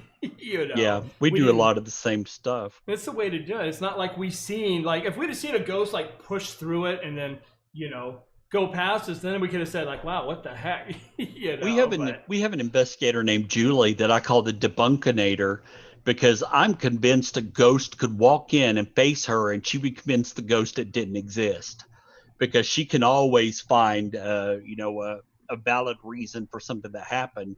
Right. When she can't, she's like, well, it's probably paranormal. But you were talking about demons and bad ideas. When we went to Louisiana to do the Ghost Brothers and investigate the Delta Queen, when I was on the phone with the producer, he told me, he said, oh yeah, we did this show where we gave these families their own recorders and let them investigate their own houses. And I was like, that is a horrible idea. If you give people, a family of 4 recorders, and they hear, get out. Right. And they don't have someone to turn to that can say, oh, that was residual, or, you know, it probably is this, or what I would suggest is get a priest, or if it's never hurt you, don't worry about it. They're going to freak out. I was like, this is a lawsuit waiting to happen. Yeah, you have to be people very are gonna, gentle. Yeah, people are gonna, if you let them investigate their own houses and then put it on TV. Right. Just, I mean, what happens if they're investigating and they open up some sort of door, you know, like all of a sudden they're playing with the Ouija board and they've let something in, and then they start charging for investigations. That's so yeah. You know, and it's kind of like, you have to be careful, because I remember one lady, she's like, yeah, I try to catch it all the time. I have my own tape recorder. I go, you know, you're inviting them every time. I go, having a tape recorder and ask credit is almost like having a Ouija board in a sense, if you think about it. It's like, it's the Ouija board and the pendulum. I'm like, Is there anybody here? Instead of it moving to yes or no, I've always it's, wondered you why know. people are so afraid of Ouija boards, but they're not afraid to pull out a recorder. I It's know. still a telecommunication. It's still a communication device. It is. One is telecommunication. One is paper. I've told Right. people that are terrified of Ouija boards that is made by a gaming company. It was the same gaming company that made Monopoly. There wasn't a witch at the end of the conveyor belt that was cursing each Right. Ouija board as it came past. Right. You know, it's just cardboard. It's how you handle it. Right. It's what you do with it. It's the same as pulling out a recorder at your own house and recording. It You know, is. I suggest you don't do it. I'm going to tell you a really scary story. For some people, maybe you won't sleep tonight. Some you may. So, 1994, let me check the date. Yeah, 1994, December 23rd, my mom passed away. And it was about a year, almost a year.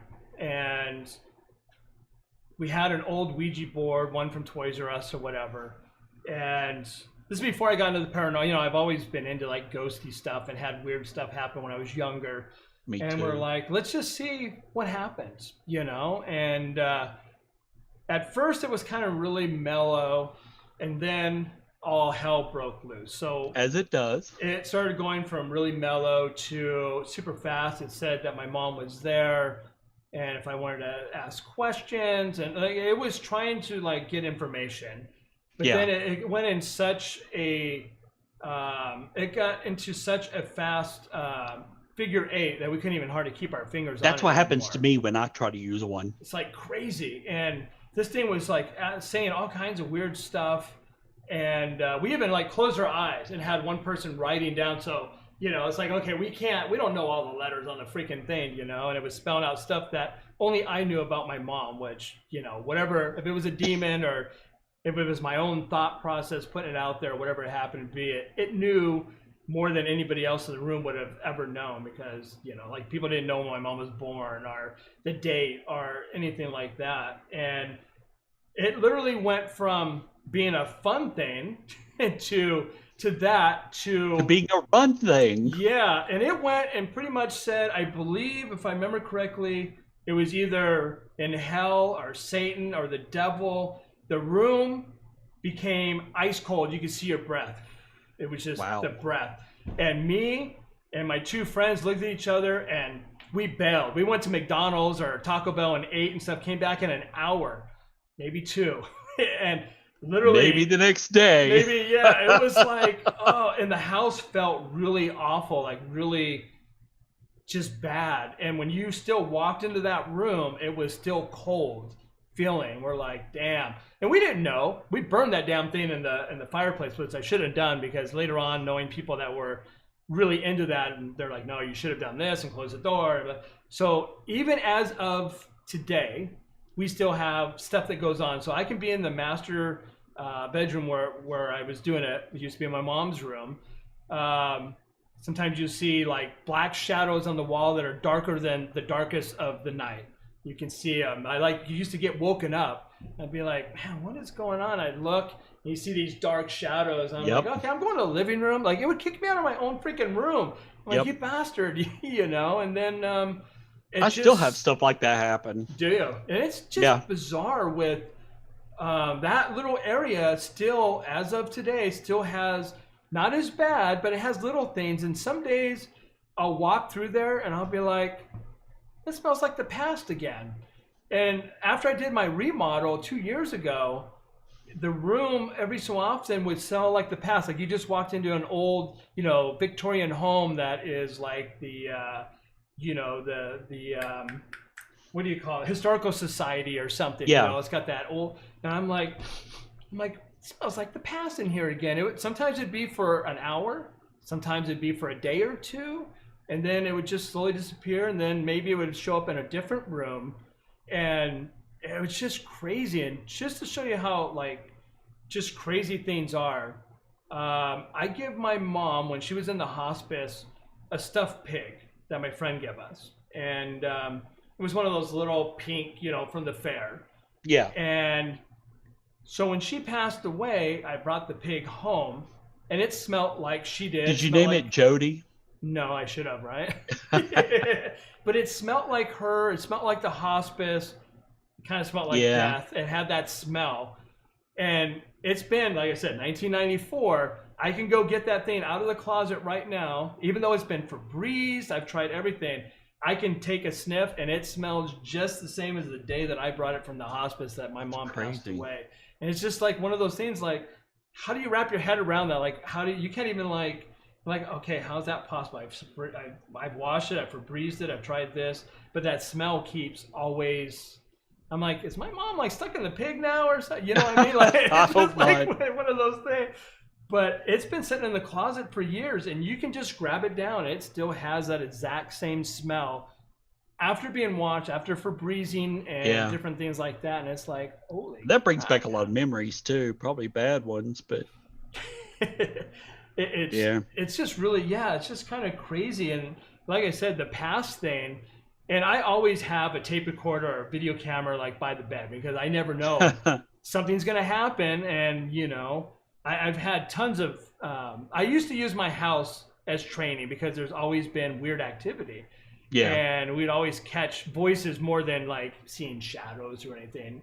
And the night that we did the investigation where my friend was going to go smoke and the thing said, let him go. We've also had little kids say, I want to play. And we're like, because we don't know. This used to be all, you know, living in LA, this used to be all orange groves. So back in the old West, who knows how many people could have been shot and buried under the houses and stuff. So even though there wasn't houses or graveyards when you look at the plot, but it doesn't mean that Joe didn't like, you know, what's his name, because he stole his horse or something and shot him, and, you know, he's under your foundation, and he's the one that's making your closet smell like the past every year. You know, like, I mean, who knows? You know, you're talking about things still happening. The other night I woke up and I got a lamp right over there. It's beside my bed, and I saw a woman's hand reaching down through the lamp to twist the thing to turn it on. And I woke up and I looked and I was like, okay, I'm half asleep. And then I completely woke up and the hand was still there. And I was like, you need to go. And it kind of disappeared for a minute. And I was like, okay, good. And I turned around, looked, and it was still there. It was back again. And so I reached out. I was like, now what am I going to do if it's there when I touch it? You know, what is this going to accomplish but scare me half to death? Something grab you and go, I got you. And you're like, damn, just bury me now. You're like, or do I have you? Right? Which way does this go? No, but when I touched it, there was nothing there and it went away. You know, but it was just, I was reaching like halfway to it. I was like, what am I going to do if there's something there? I mean, like, what does this accomplish?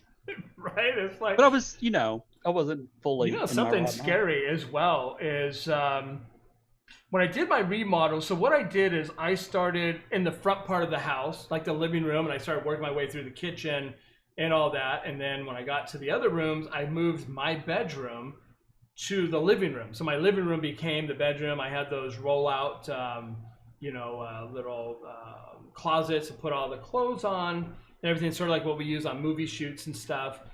And as I was getting things done, I was sitting in the middle room, and I was sitting at my little makeshift desk with my laptop, and I was sitting there, and I could see into the living room through my peripheral vision, I guess. And all of a sudden, I see come out of the clothes these long black legs just stepped. It almost looked like what was that movie, Nightmare Before Christmas? That weird guy has a weird black. Oh yeah, Jack. So it looked like that, but they were from the ceiling to the floor, and it took 2 steps out of that, right through the wall into where the Slender past Man was. I don't know what the hell it was, but I was like, I got cold chills. Like, I'm like, well, I don't usually feel, like that in my own place, but yeah, it was like, I don't know what it was, but it went into that closet that always smells like the past. I'm like, thinking, man, maybe there's a portal there. Somebody said that my house, maybe because, whatever, I like that stuff, or I have an opening to that type of thing. Someone told me that they felt that my house or me or something was a conduit for the travelers. Like they would, they're traveling by and like, hey, I like that place. And they would stop in for a day or two, have weird stuff happen. It's like a pit stop. Yeah, it's like, oh, glass moved across the floor. Interesting. Then what happened for years, and then all of a sudden, like, weird stuff would start happening. And we're like, okay, it's back. It's back again, and then it would change. It's like, man, but... you know how people have paranormal, like you have a paranormal area that you take paranormal investigators to train. Right. Maybe that's a paranormal training area. Ghosts bring other ghosts there to train. Right. They're like, okay, now move Troy's pig. Right. Make Troy's pig smell like death. Move it. Could you imagine that? Like, if that pig somebody ever needs to write a talks to movie. me- Somebody needs to. Yeah, it'll be, hello Troy. My name is Jody. Could Let's you go play. I'd It's be got like, glowing red eyes. Man. I always see people on Facebook post like the creepy dolls and like, I bought this from a paranormal. I don't like something. dolls. They're like, would you buy this? I'm like, yeah, I guess. You know what I mean? But yeah, we did an investigation at this lady's house, not too far from where I used to live, and she had all those old ceramic dolls in this one room. And You're like, well, that's why it's haunted right there. I was like, you look at it and like, dude, I swear, everything's following us, man. You're looking at the eyes, and it's like, you're just watching. They're just watching you go, and you're just like, are they watching us? You wake up and one's holding the pig the next day in your closet, and you're like, oh, wakes up no. and goes, hey, baby. You're like, damn. Like, what You're like, happened, yeah, man? we got married in Vegas. No, that is a nightmare. But man. yeah, there used to be a channel. I don't know if it's still out there. And I think it was YouTube, but you could, they had a room of haunted dolls with a camera pointed at them. Yes. Was that the one that had the library and all that stuff? Maybe, but people would report movement. Like they would say at 1301, doll 17 moved 1 centimeter. And they would have people watch this for hours. And I'm like, get a life. They had something like that on MySpace back in the day where somebody posted there was a library where they've seen shadows, and there was like 4 cameras at 4 different locations. And I would sometimes just get memorized and just be like, do something. You watch for like a half an hour, and I'm like, all right, that's enough. It hasn't happened, And when the paranormal movies first came out, what were they called? I can't think of the ones where they would like, this is day 1. I'm going to set this up at my new house to see what's going on. Can't think of the name of it. But the paranormal movies that came out, I realized the first one that I watched, I didn't watch it for a long time, and I watched it at home. And I was right in the middle of the movie, and I realized I was a nervous wreck. And I realized that I was sitting on the edge of the couch watching it like I would an investigation. I was going, movement, no movement, nothing going on, movement, because they had the green screen. They would do the green for the paranormal thing. Right. I was like, okay, relax. It's not an investigation. You'll see what they want you to see. And but I was watching it with a friend. I was like, shut up. They're like, how did you see that? I'm like, this is what I do for a hobby. I sit there and watch stuff not move. You know. Yeah, that's kind of the thing with paranormal activity. That was it. Right. It's like watching, going back to what we were doing before, like watching The Conjuring, where the cop with the gun, about your Marine, and the guy tells him, you can't shoot ghosts, right? Yeah, it's a different kind of thing. I've had that happen. I've had, we had police officers that were on our team, and we went somewhere and something moved and they drew their guns. I'm like, you can't shoot a ghost. Right. And they're like, it makes me feel better. It makes me feel better to know I've got a gun in my hand. I'm like, if you one of us, we will haunt you for the rest of your lives. Right, exactly. But they would go for their guns every time. I'm like, put it down. Put it down. We had a husband and wife team that were both police officers. And it was the best thing because she was our case manager. So she got us in everywhere. Because as soon as she said she worked for the police department, it was like a shoo-in. Instant trust. Yeah, you know what I mean? So we got into places that we're like, we're never going to get in there. And they're like, yeah, we just got in there next Friday. How's that sound? I'm like, damn. Yeah, we have people like that too, where I'm like, you're a cop. Call them and ask them if we can investigate. Or what we'll do is, they'll be like, well, it's kind of dangerous. We'll be like, we have 2 cops on our team. They're like, oh, okay. Right. Just don't shoot anybody. Yeah, that's the problem when it's like, don't just start don't nothing, shoot one won't of be us. nothing. Yeah. There'll be a ghost here next time, I swear. I'm gonna accidentally shoot someone. They'll be here next time for us. Oh, this place is not haunted yet? Yeah, exactly. We'll see about that. Which one of you wants to haunt this for the next 150 years? All right, stand up. Yeah, it's kind of crazy. You were about to die horribly. Right. With the Camarillo afterlife. The Camarillo State Hospital, that place, like I said, the experience that we had there, but to investigate there would have been crazy, because you got to think about everybody there it was insane asylum.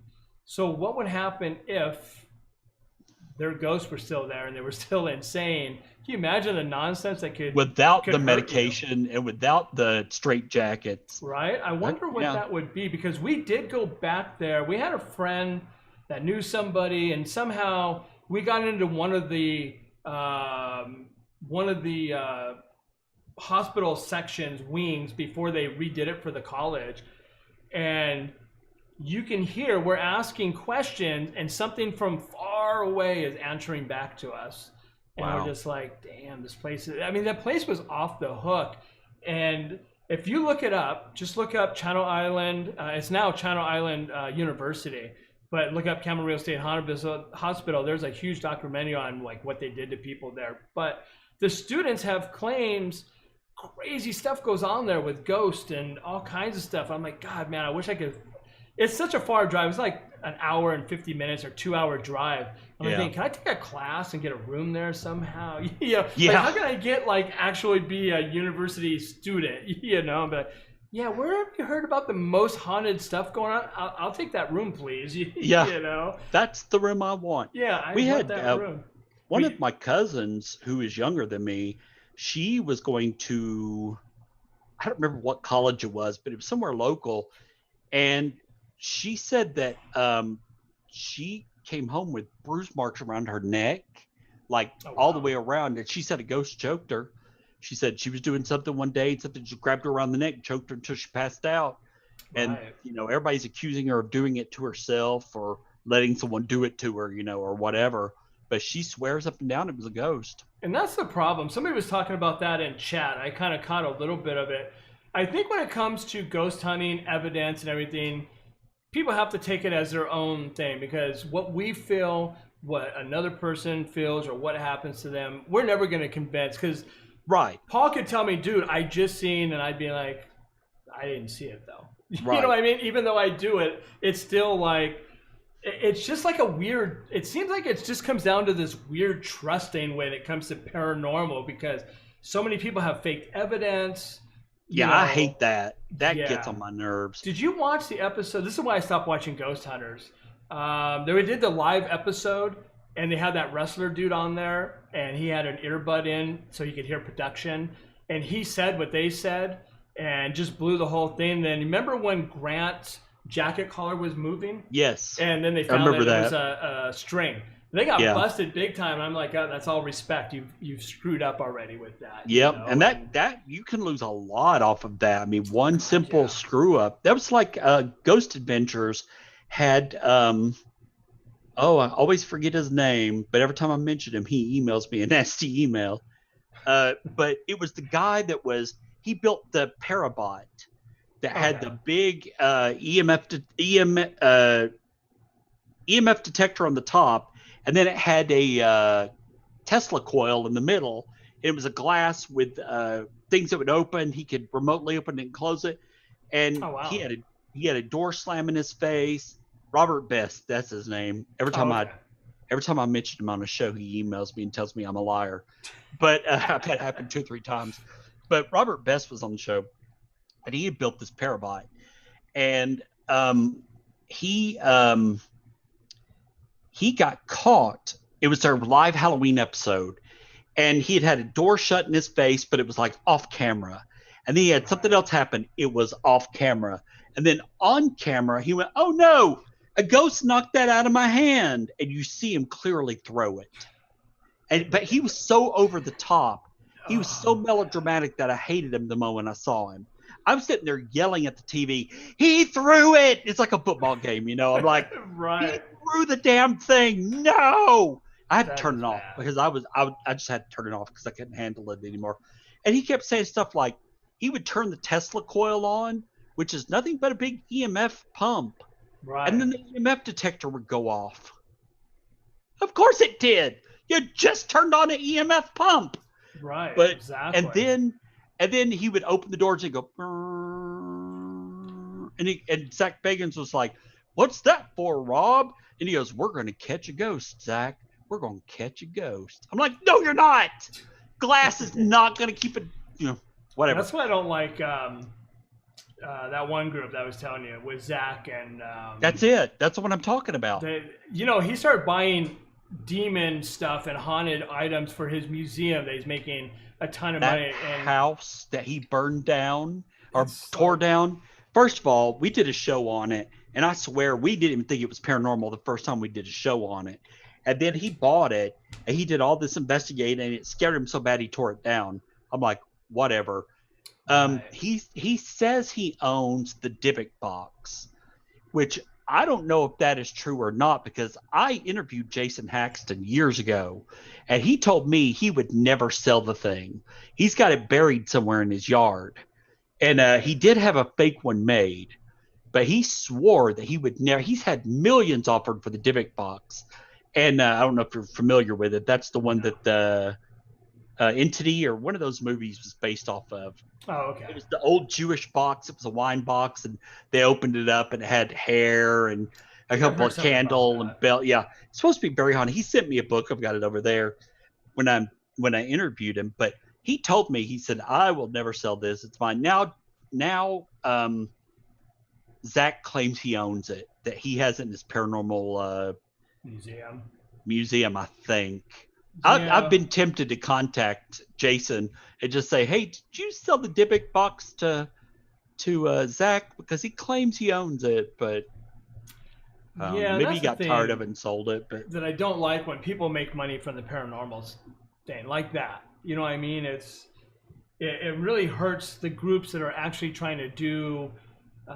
We didn't do a whole lot of like abandoned place and stuff. We did more of the helping actual people. We did more cases like that than we did, the old historical this or that. And, we never charge. Sometimes people give us a couple bucks like, "Hey, that was a really long drive. How about some gas money and pizza or something?" We're like, "Damn, that's cool, man." Yeah, we did it because we love doing it, But then other people, and you hear other people say, "Oh yeah, I contacted this other team. They wanted like $250. They wanted this and that." I'm like, "Yeah, no. Because they're just going to tell you whatever you want to hear." Yeah, most of the teams around here don't charge, but I have seen one that started, and I don't remember who they were off the top of my head. But here in the South, I don't know about in California, but here in the South, we call Zach Bagan Scooby Douche. So that's his nickname. He's around over here. The top. He's like, "Oh my God, this is going on," and I just feel like I'm in a wrestling thing with a buff dude. It's like, "Over here," and this. He's like, "Look over there," and he flexes as he points. He's like, "Look over there." Yeah, it's like, "Look at over there, dude." Oh, and let me take my shirt off because Do you remember when he did the very first episode they did, and I tried to get in there to see if it was true or not, when they did that casino in Reno. And he left his freaking buddy inside when that 2x4 and that brick went flying, and Zach jumped out the window and left him. Yeah. I saw. And watch that one. I remember seeing that the very first time it was played. I watched it, and when that brick gets thrown, he's like, "I'm gone." And he left his friend. I'm like, "Dude, that's rule number one. Don't leave nobody behind, man." I'm like, first of all, you're there to see something paranormal. Right. Why are you running? It's like that British show where they'd be like, "If you're here, move the table." And then when the table moved, they would scream. That was America's Most Haunted. Or something crazy like that. Where Most Haunted. Pavilion and all that. And they would do it every single time. And we still joke about that on every investigation we go on. We go, "If you're here, move the table." And then we all go running off a different direction. It's even like the Warrens. I mean, again, you go down, it's just stories, right? And we weren't there. How do we know, And if you watch, there's a guy that, I think it's their caretaker, after they passed away, he does YouTube videos. He's like, "Yeah, we're rearranging the area." And he has videos of him just taking the real Annabelle out of the case and moving it. Is that their nephew? I think so. And he's he's got his own ghost hunting show. And I'm like going, okay, if this is supposed to be like the demons from hell, like the worst thing if you ever open this box or the glass. Yeah, it says And do not open. I've seen it. and he's opened it and But he's like, this one's from the movie. It was a different doll. he did haunted artifacts or whatever it was. Oh, did he? Okay. Yeah, he was the one that did. And what he would do is he would travel around the U.S. and he would, like, if somebody bought an old wardrobe that was haunted, they would investigate that wardrobe, and then at the end of the episode, they'd be like, we'll just take that off your hands so you don't have to worry about the haunting anymore. Right. I'm like, you got free furniture for days. You go to the house all decorated. Like, damn. Yeah, you go to his house, it's like nothing matches, though, because it's like all from different eras and different people. It's like, because that grand piano, I'll take that. I don't know if they paid for it or not, but, the Van Gogh is haunted. I'm going to have to take that. It'll look good on the west wall. Oh, but man. I wanted to go to. Did you watch The Nun? It's an okay horror movie. I think so. It's one of the ones from The Conjuring, that whole thing. But where they filmed that, I believe it's somewhere in Italy. Those places actually exist, and you can go there. And I'm like, damn, that'd be freaking awesome, because they said it was like the creepiest place they ever been. And they're like in the middle of nowhere as well, at these old convent or whatever they want to call them. Yeah. And I'm like thinking, man, if I could would be really cool to go and but also I don't want to run into, crazy, nuns from the other side that are like creepy looking. That keeps coming out of a picture and going in a picture and then appearing behind. It's like, it's that same nun, in the other movie. But yeah, I mean, I don't know if I had stuff like that in my house. And like I drew that from a nightmare, and then the next day it tried to like take out somebody. I'd be like, I'm done, man. I think I'm done. I think I'm out. I think I'm. The next time I would have a nightmare about $1 million, and I would draw the $1 million and see if it came true too. It's like if everything's coming true, everything's coming true, might as well try. I mean, that would be a scary thing. Can you imagine having something like that, and then all of a sudden, like like in Poltergeist, where the little clown doll starts choking, and it's like, yeah. I mean, what would you do? You'd be like, oh, okay, this is not cool now. This was fun in games before, but now it's like we're getting serious. They're trying to kill me in the house. Now it's real. Yeah. You were talking about that the nun thing. I have paranormal investigating friends that live in Swansea, Wales, and they're like, "Oh, come over. We'll investigate castles." And I'm like, "That would be awesome. I would love that." Same. I have a couple of friends that are investigators in England. They're like, "Yeah, no problem, man." And I'm like, they're like, yeah, they're on every corner. I'm like, of course, pretty much, yeah. And I'm like, do you think you can hook it up to where we could go to like, an old dungeon where people were actually like, I hate to sound morbid and stuff, but where there was like torturing and stuff going on. It's for scientific reasons. Yeah, just sleep overnight in there, get some sleeping bags, and have cameras and stuff going on. You wake up in an Iron Maiden as it closes. Right. Like, too far. It's like, oh crap, it's like you wake up and all of a sudden you're on a torture thing. You're like, hey, what the heck, man? Oh, it must be Tuesday. Yeah. It's just, sometimes it's scary when you walk into an investigation and you hear the stories that people tell you about the location and stuff, and you're like, damn, this might be kind of off the hook tonight, and then nothing, like when I train my investigators, I remember I always tell them, like, when you're walking upstairs, you're walking downstairs, always hold on to the handrail. Don't be like, oh, I'm just going to walk, because something pushes you, you're going to go fade, you're going to get messed up, and luckily we never had any craziness, I think somebody got bit, somebody got pinched, somebody got touched, but nothing ever like, scratch marks that were like bloody down, because a lot of times when I see that in shows, I'm like, all right, somebody just did that. You know what I mean? Yeah. Because sometimes when you think about it, I started doing it in 1995, so whatever many years that's been, and you start looking at how many hundreds of cases you've been on, you're like, but we've never seen that. So where's all this craziness that you see these other groups coming back with like, oh my God, this happened, and everybody got attacked, and I'm like, going, damn, where are you guys going, man? I know. I only got scratched one time, and it was at a graveyard here in Chattanooga, and I was standing there, and it was three of us. We go out there and investigate, not officially, but we take recorders out there and try live EVP, or we try, EVP, or we try something just to see if it works. It's just kind of experimental. And we've been out there and we're sitting behind a mausoleum talking. And as I walked around the mausoleum, something scratched my back, and I just stopped moving.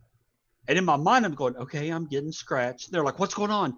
Something's scratching my back. They're like, move, move. I was like, no, hold on. Try to see what happens next. Yep, now it's burning. Yep, now it hurts. Yeah, I feel it. Yeah, no, it's not very deep. And, you know, and I'm in my mind, I'm analyzing it as it's happening. Right. And then, you know, we get out from behind the mausoleum and they look and I've got like a red mark like this long on my back. Oh, wow. And I don't know. I said, now I'm a real investigator. I got scratched. Right. You know, I was just looking at, somebody was talking about TV shows and stuff. And yes, that is definitely one of the things, because I have worked on actual paranormal TV shows that you guys have all seen. And you have to take it as it says. This TV show is for entertainment. And that's what it is.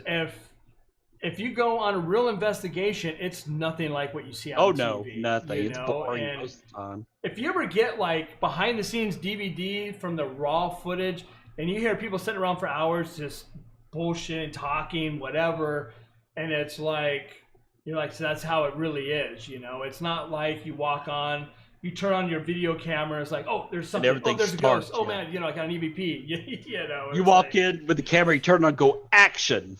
Exactly. And the ghosts are like, oh, what's my motivation here? Did you see when on Ghost Hunters when Brian was like, dude, run! And you can see the ghost Nikes, and I'm like, those are not, you know, there was some questionable stuff. Talked to him about that. He was here in Chattanooga, and he goes, oh, they portrayed it the way they wanted to. It wasn't as bad as they said. You know, I was just trying to get away from whatever it was. You know, he kind of downplayed it, but he said there was something really there.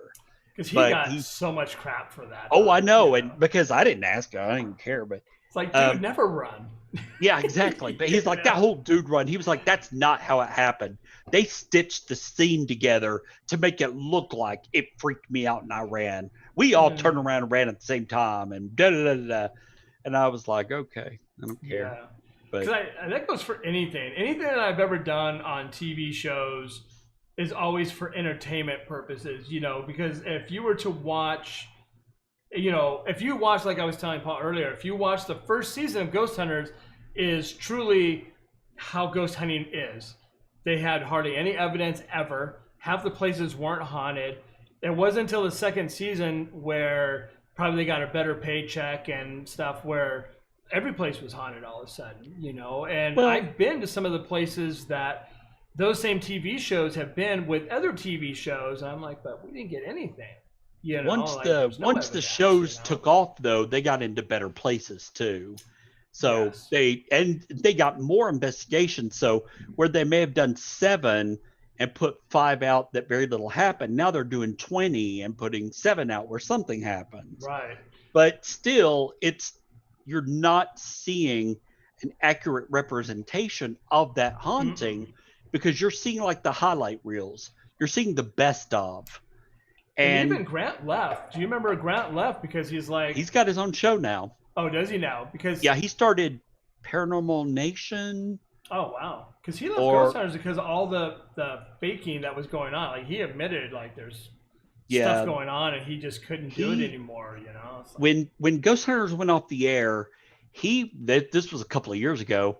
He did Ghost Nation. One of them did Ghost Nation, and one of them did a continuation of Ghost Hunters, but it's called something else now. I can't remember what it's called, but they're still both doing, or they were last I checked, were doing paranormal shows. They're just on different channels, I believe. I don't think it's on the Sci-Fi Channel anymore. Yeah, I have not. One's on A&E and one's on something else. I don't think I've watched a paranormal show a million years now. I want my own paranormal show. I've got some ideas that I think would really be, and I even talked to a producer about it once. He's like, send me a sizzle reel. I'm like, dude, I don't have the time or the ability to do that, you know.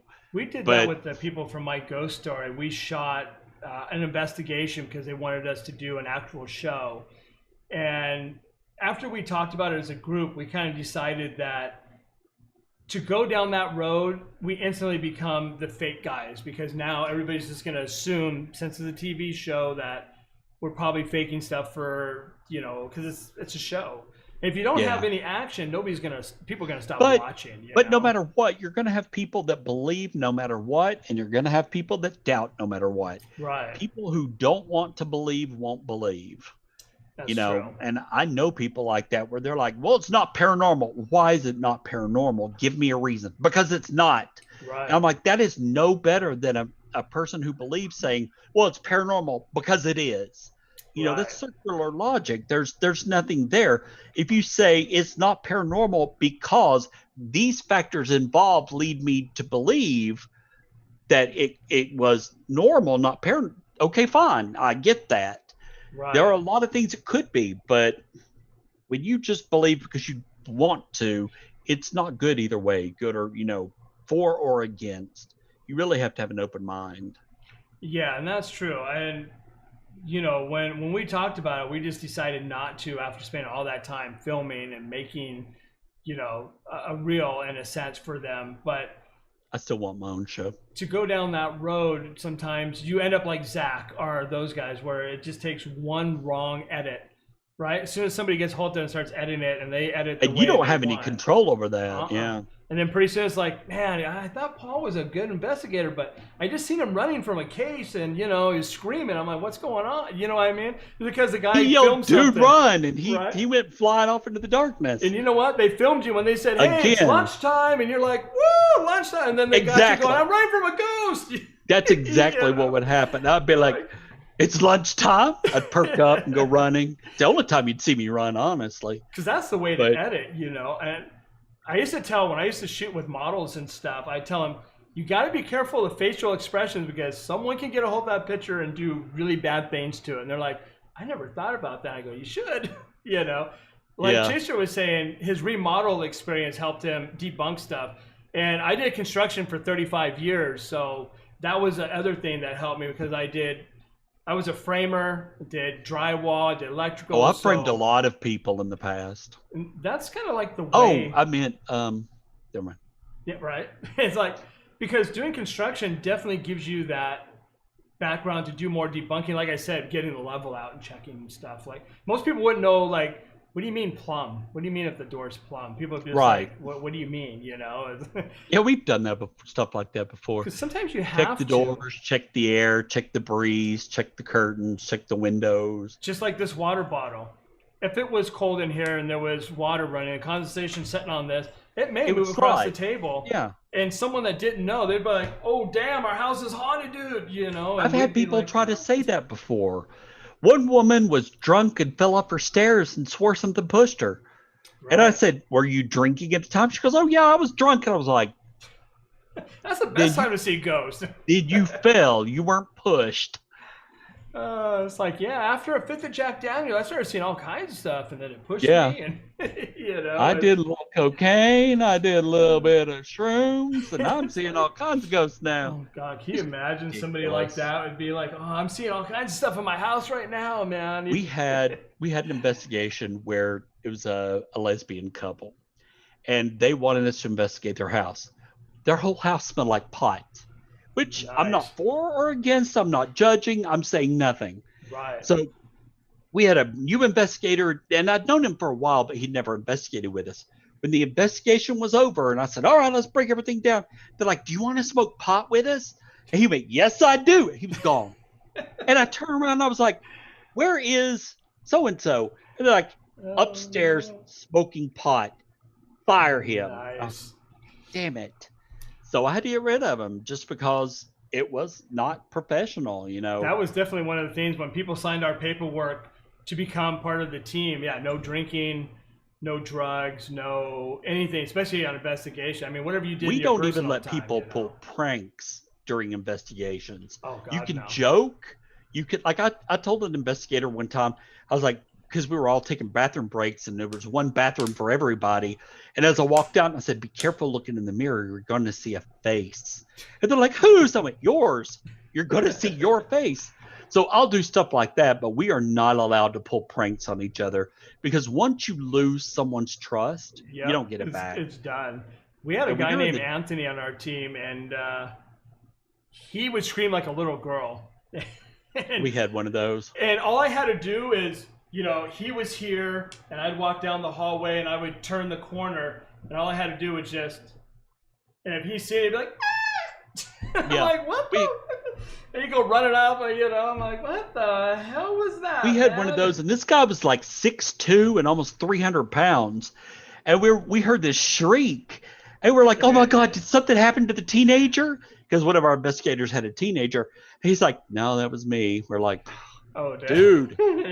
There's always hilarious. One, right? He did it twice, though. That's what's so funny.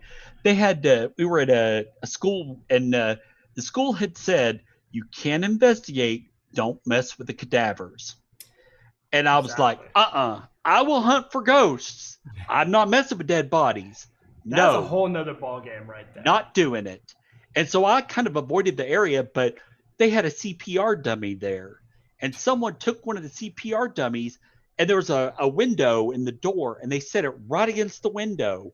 And he looked in and saw it and screamed like a girl because he thought it was one of the cadavers. Oh, damn. And I was like, ugh.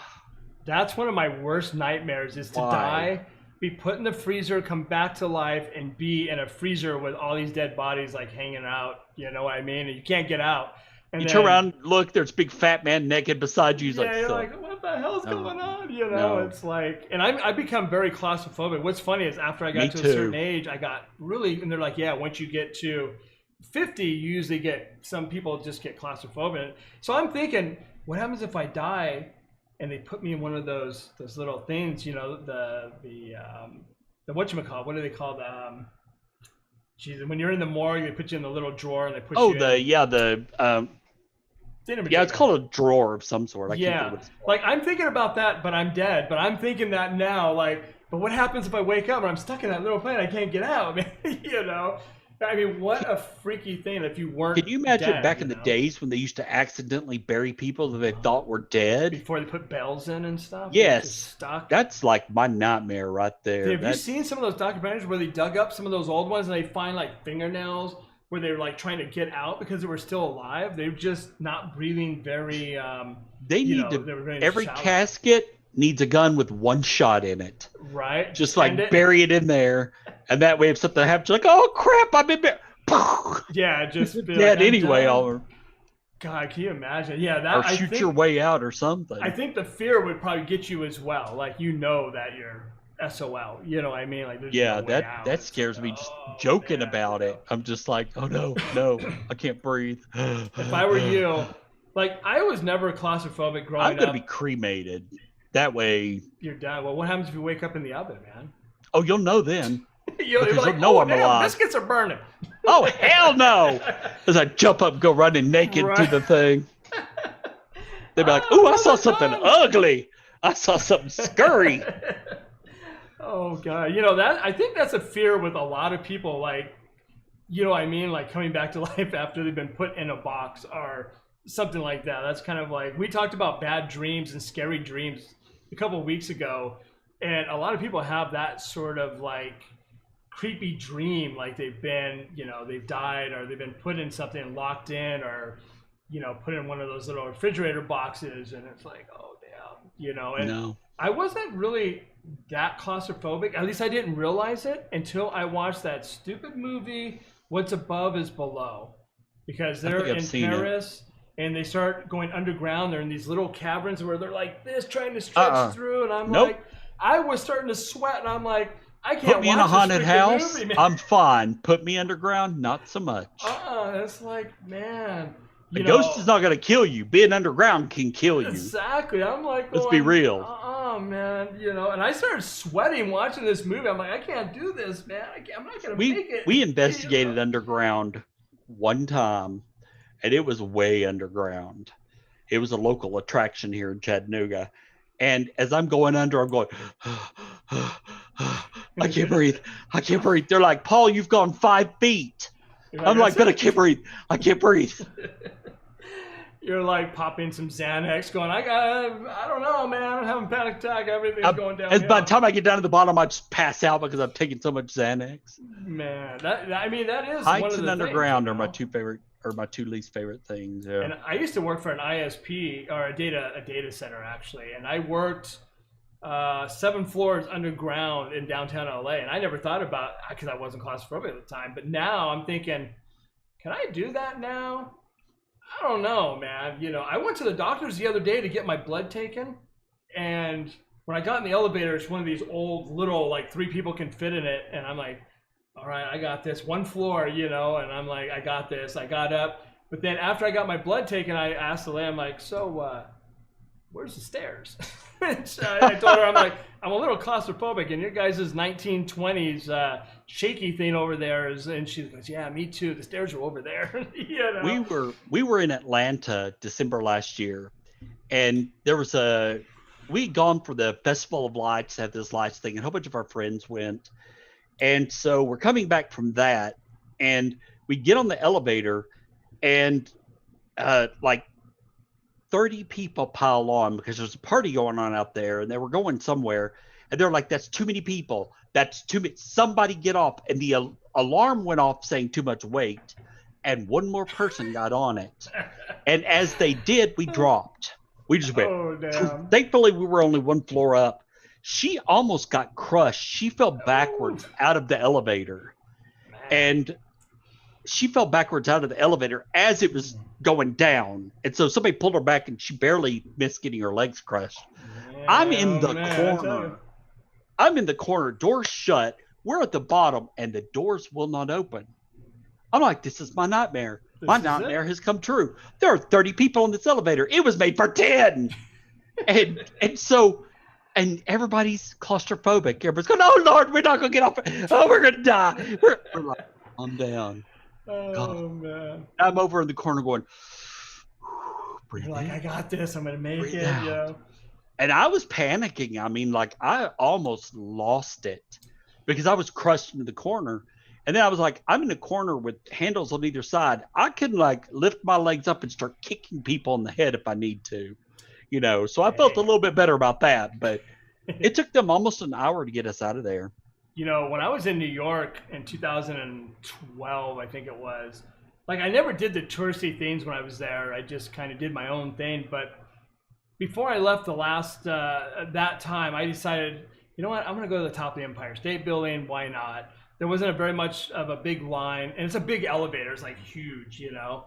But you get in, and there's like 50 people with you, and it has to go 2 different. It stops at 2 different floors. But this elevator goes at like 80 miles an hour. Like, you don't even realize that you've went 100 floors. Yeah. It's like, whew, and you're like, all of a sudden you feel it going, and you get out and you're like, this is the 86th floor. This is the first observation deck. If you guys want to get out here, you paid for the other ticket. We're gonna, and then up to the very top, you know. And I'm just like, damn, that was fast, you know. And then when I lived in Harlem, the elevator there was like something from, you know, the 1900s, and it had the little metal gate that you pulled and stuff before, and it would go down like this. You'd be like, and then it would drop like this much every time, and you like step over that little step. I'm like, yeah. I told the guy that I was staying with at the Airbnb, I'm like, dude, your guys' elevator, dude, I don't know what. I wasn't claustrophobic at that time, but I was like, I don't know what's going on, but that thing's scary, man. So I took the stairs, and the stairs were straight down like this. You know what I mean? So if you got going too fast, the steps were short. You were stopping. Yeah. You're like, crap, man. Hey, you get down pretty quickly. It's like death trap, no matter which way you go. Elevator, you may break things, but yeah. It's definitely some crazy stuff with all that. So I was going to ask you one other thing too. What was your best EVP that you've ever caught? Because I have one I'll tell you about afterwards. It's not mine, but it came from someone else that was really crazy. The best one I can think of, and it's not one of mine either. It was at the Winston home in Alabama, and there were 2 Southeastern Paranormal Societies, us and one in Alabama, and we became sister groups. And they had investigated somewhere, and they got. It's in a plantation where slaves were owned, and they leave the recorder there, and they hear nothing. And when they come back and listen to it, you can hear a slave being beaten with chains and screaming. Oh, and I've actually got that one on the website. That's pretty crazy. Yeah, but that one scares a lot of people. Oh, like that. One of the best EVP I think we ever got was at the Temperance Building, the one where Jenny felt she'd been shot, and the children ran past us, and I was saying, why don't you leave? And they're like, we're stuck. And then, I mean, you can barely hear it, but you know it's there. But then the other one, and then I say, well, what did he do to the kids? And he goes, killed them. And so that's some of the best ones we ever got. I had one on investigation, and we caught it on one of the girls' tape recorders, and it said "kill her." And I'm like, that's messed up. And we had another one that was really bad too, that said "rape her." And I'm like, hey, man, what kind of stuff has been going on around here? But you're like, no and no. Yeah, it's like, man, what kind of ghost places are we going to, guys? Where are we going? But one of the weirdest ones is when I was working on my ghost story, and a team in Indianapolis, I think their name is like Paranormal 911, something like that. And there was a plane crash in 1970, I think it was 79. It was a huge like TWA, it was one of the big planes. And it crashed in this guy's cornfield. Everybody died. You can see pictures. If you can find the pictures, this is going to get a little gross, folks. There's actually pictures of like people's feet at people's front doors and arms. Like, it was nasty. Yeah. And whatever this was, 10 years ago, 15 years ago, they went and did an investigation there. And one of their best EVPs there is they got a female, and it's clear as us right now, saying, did we crash? Oh my God. That is freaky, man. It was just that like, is. Whoa. And that got them on the show because that was like such a crazy, and there was a whole backstory. You could pull up the newspaper thing from the plane crash, the field, the guy's name that owns it, where they did the event. So there was all the paper trail that like, oh yeah, that did, because some people had some weird stuff, like babies being thrown from cribs and stuff. And I'm like, I don't know. I think you guys played that backward. You know what I mean? Because that was one of my jobs, is to look at stuff and say, is this real? And maybe some stuff was real that I didn't think was real, but it's like, if I'm not believing it, I don't think it should be on TV either. You know what I mean? Like, it's too far-fetched. I'm very critical of stuff like that because a lot of times it's not paranormal. It's people either faking, or it's someone who is so scared they believe it. They freak out, and their fear, they let their fear control them. Because like I said, every email I get here is, oh my God, I've got a demon. I'm like, no, you don't. One woman was like, I have a demon. I said, why? Tell me why you think that. And she goes, because I put a shower curtain up yesterday and it fell today. And I left the front door open a little bit. It was cracked just a little bit. When I came back, it was completely open. The ghostly wind, I see. I'm like, that does not a demon make. And she couldn't understand. She literally couldn't understand it. And then she'd polished her floor, and she was showing it to me because she's like, I just wanted to show people. She'd done this thing where she'd taken garbage bags and she'd shellacked them onto the floor. Now, it looked amazing. It gave it levels, and it gave it depth, and it looked really cool. And she'd taken pictures to show her friends. Well, when the flash went off, she was telling me that was a demon's face. I'm like, that's your flash from your camera. You can see it. You want to show me something impressive? Don't put a flash on and catch something. Then I'll right. Like, okay, and she could not believe I couldn't see it, and we actually turned that investigation down. I mean, you can take a piece of plastic and take a picture and see tons of faces. I mean, I can look. It's matrixing. Yeah. It's pareidolia. If you look at the textured wall behind me, when I did the knockdown in here, I mean, I could probably stare long enough and see a bunny rabbit and a face. You know what I mean? Because it's just one of those things like, oh my God, there's something looking at me. Yeah, I sent that. I sent that picture to our debunkinator, and I said, "What do you see?" She goes, "I see Pac-Man. I see a clown. I see a pterodactyl. I see a." And she saw, and I was like, "Exactly. That's there's not a demon there." I'm still looking for Jesus in my toast or my tortilla. So good luck with that. You see a lot of that, and I'm like, are they? Apparently, he's here in Tennessee because I keep seeing these signs that say "Follow Jesus." So nice. I think Elvis is there too. He might be. I think he's working in a fast food joint. Did you see the video of a preacher that lives in Tennessee, looks like Elvis would look now, sings almost identical to him, and he's just an older version. He's at the right age, gray hair, kind of No, chubby. but I wouldn't be surprised if And I people was are just trying like, to... everybody's like, Does he handle snakes?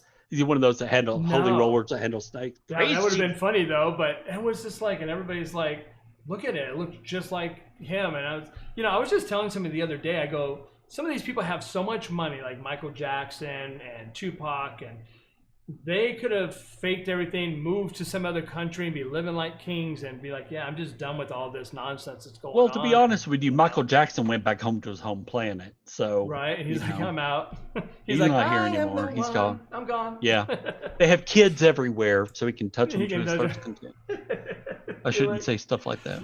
It's like, man, I know it's kind of crazy with, some of that weirdness that you see where it's like, hey, I seen Elvis over here. I seen this. And The one, for a while we did the Sips Paranormal podcast, which was about our investigations. And then we did the Enigma Project, which was an internet radio show that was about all things paranormal. And my least favorite topic is conspiracy theories. Yes.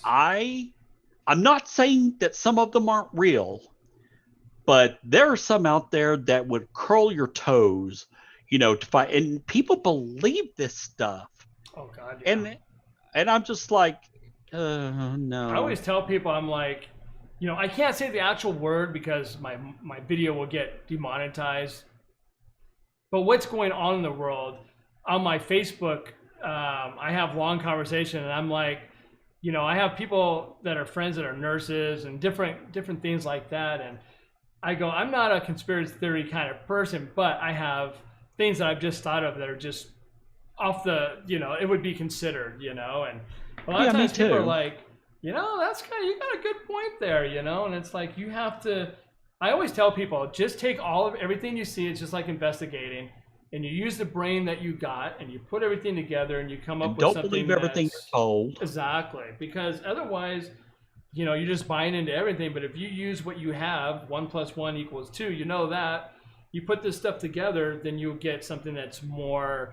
When I talked about the thing, and one of my nurse friends, she's like, you got a good point there. And I'm like, you know what I mean? Like, you start thinking about like, well, wait a minute, and it's because you put these things together, like you do this and this and this. Yeah.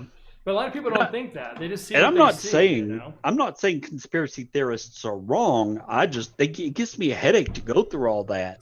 I mean, some of it's really dumb. Because sometimes you just think like, well, what happens if somebody sticks something up here and all of a sudden now you've got a thing and now you're sick. I've heard that. You know what I mean? Like, people think that stuff, but when you say it, other people are like, oh, I didn't think of that. And it's like, things that we do at night, before bed. Just saying, just something that passed my brain. Every once in a while, your brain will wonder, and you'll be like, what happens if you did this and then this would happen? You know what I mean? Everybody does. What if this is not what it seems? What if that's not where it's supposed to be? Right? Yeah. See what? I'm going to ask you one question before we end this thing, because it's kind of a fun one. And this is going to go back to the bad dream thing. And I'm going to tell you a quick story and then see if you have anything. So my aunt's house in Virginia, like I said, it's Civil War. It's old. It was burned down when they bought it. They had to rebuild like half of it and all this. But I do have a reoccurring nightmare, and sometimes it happens night after night after night. And sometimes I wake up and I go back to sleep and I continue into this freaking nightmare from hell. Yep. But it's always her house, her staircase, me trying to get out, but there's always a dark demon on the other side, either pushing the door or trying to push the door open as I'm trying to close it, or vice versa. And I wake up always like, how you got like the jitters, and I'll be like, oh, freaking hey, man, what the hell? And then, after your brain kind of gets back to normal, you go back to sleep, I fall right back into the same crazy nightmare. And I'm just like, is there something there that I should have done when I was there? Was there something that I disturbed when we played with the stupid Ouija board that's now haunting my freaking dreams? But it's just like everybody has. I have a few dreams like that where I've been having like dreams where I die and buried, and then I wake up and I'm like, what? And some people are like, oh, that just means that, you're moving on. There's going to be some new thing in your life. And I'm like, I don't know, man. It's really freaky, But have you ever had like just crazy stuff like that, where you have a weird bad dream that you just keep either falling into, or you wake up and fall back into continuing the same bad dream? I was just kind of talking to my sister about this a couple of days ago. All the paranormal stuff that we had happen to us started when we were young. Like I moved in this house when I was 4 years old, and it happened from that point until we moved out when I was 12 years old. Right. And I dreamed, we call it the red house because it was red when we moved into it, and it was red for a while afterwards, but we call it the red house. And we had a lot of stuff happen there. I mean, thrown across the room, doors slammed, things moved while you're watching it. I mean, all kinds of stuff. I still dream about that house. And I sometimes dream that I've moved. I'm older now and I've bought it and I've moved into it. And as night falls, I get that creepy feeling that I got when I was a kid, and I'm there alone. And I'm like, what was I thinking buying this house and staying here tonight by myself? Right. So I have that dream, but I had one of those dreams, and I dream about it all the time. It's always a creepy dream. It's always there's a secret I'm missing, or something going on creepy that that shouldn't be going on. You know, there's always something. There's always that heavy feeling. And one night I had a feeling, I had that dream, and I walked into my parents' bedroom in the dream where all the stuff started for me, and the ghost was standing there. Right. And I looked at it and went, I'm an adult now. I'm not afraid of you anymore. You have no control over me. And the thing went, oh, really? And it did that Ghostbusters thing where the librarian, you know, she goes, shh. And then she goes, blah. Oh, it did that to me.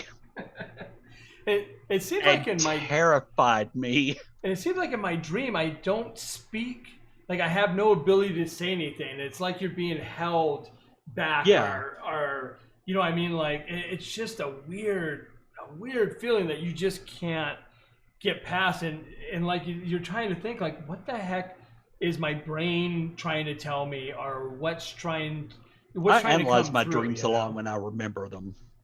I know sometimes I try to tell somebody, like, write it down real quick. Like if I wake up and I remember, I'll be like, okay, let me write this down. Like the dream that I had where I went into the bathroom and I used the bathroom and I went to wash my hands, looked in the mirror, and my face turned into something different. So I'm going to scare you to death.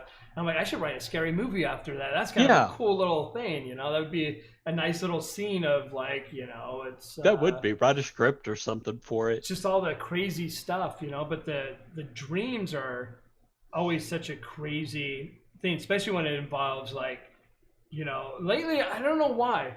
I mean, I have a lot of stuff going on in life with just my health and stuff, but having the death dreams, the dying dreams, the being killed dreams, the freaking, you know, the demon from hell trying to keep me locked in, or that room or whatever, and those dreams are like dreams I've never had until, you know, the last, I don't know, 10 years or something. Then the dying dreams have been lately.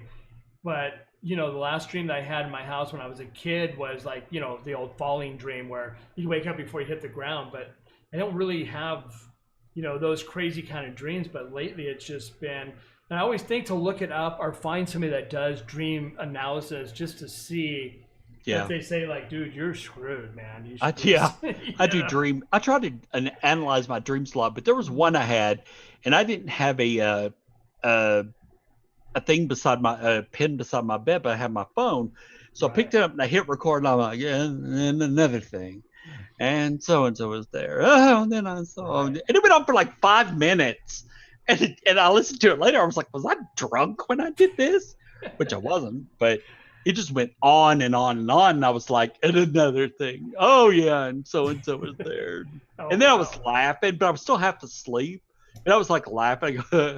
And then I'm like, oh, my God, seriously. Man. You know, I've actually went from having weird, bad dreams to feeling like something's in the room while I'm sleeping to setting up a couple of my cameras. That's every night for me. Is it? I'm not joking. I wake up every night and I feel like something's in the room with me. I don't get it every night, but I get it a lot where you just feel like something's, you know, and sometimes my cat will be on my bed and all of a sudden he'll be like doing whatever and he's looking into that room, the past, and for like 5 minutes, and then I'm like, do you see the pig? Know, No, Just that pig's not in that one, but that would have been, you'd be like, oh, damn, you know? Jody's like waddling across the floor. Oink, oink, daddy, You're oink, like, oink. oh, shit, run. Yeah. I started setting up the infrared camera, you know, setting up the old Sony in the corner, and I would I'm just afraid film to do myself that. sleeping to see, you know, but then it's hard to watch 8 hours of yourself. So I'm like, wow, I toss and turn up. Oh, that's why my arm is numb when I wake up. I'm Yeah, but like the problem this. is, the problem is, depending on what you sleep in, you can't really show that to other people No, it's because like, you're like, look what? No, I can't. yeah, show that was you my ass right there because Yeah, you know. I farted like 7 times. Yeah, but you have to be careful with stuff like that because you may record it and go, "Oh my God, I got the best." There's my penis. Yep, No, and that's so you're it. like, I'm like, this video is for me and me only can't because. show that, but I have the best evidence ever. Right, you know, I was just thinking, just as you said, that would be the one thing. Like you turn over, your covers are off, you're bare naked, and here comes like a black shadow just floating across your. You're like, how can I edit? Now I gotta edit. I gotta figure out how to edit my body. Like I gotta put some You circles just put a blur. here, you know. Just like you're like drawing in underwear on the Right? on your like, let me fix film this. or on your digital, you know, and you're like, just ignore the thing flopping around there. That was nothing. Oh man, that would be the typical. I mean, that would be when it happened, when it was the most embarrassing. Like, I can't show this to no one else, you know, because That would be my luck too. It just you're gonna have to go down to Joe Schmo and be like, hey man, I need you to edit this, but I'm butt naked, and you're gonna see some things that you know, but I need you to fix that, you know. I need you to only show this one section. And what they do is they crop the section of you naked and then sell it on the internet. Right. Next thing you know, Troy Tackett, found naked in bed. Oh God! See, that's what I'm like. Yeah, you got to edit your own stuff, otherwise you're gonna be in. You could be in trouble if you like, you know, do something. And this is why they don't let me out in public, because I'm Exactly. always like this. It's like, hey, you know, I know. I try to be like.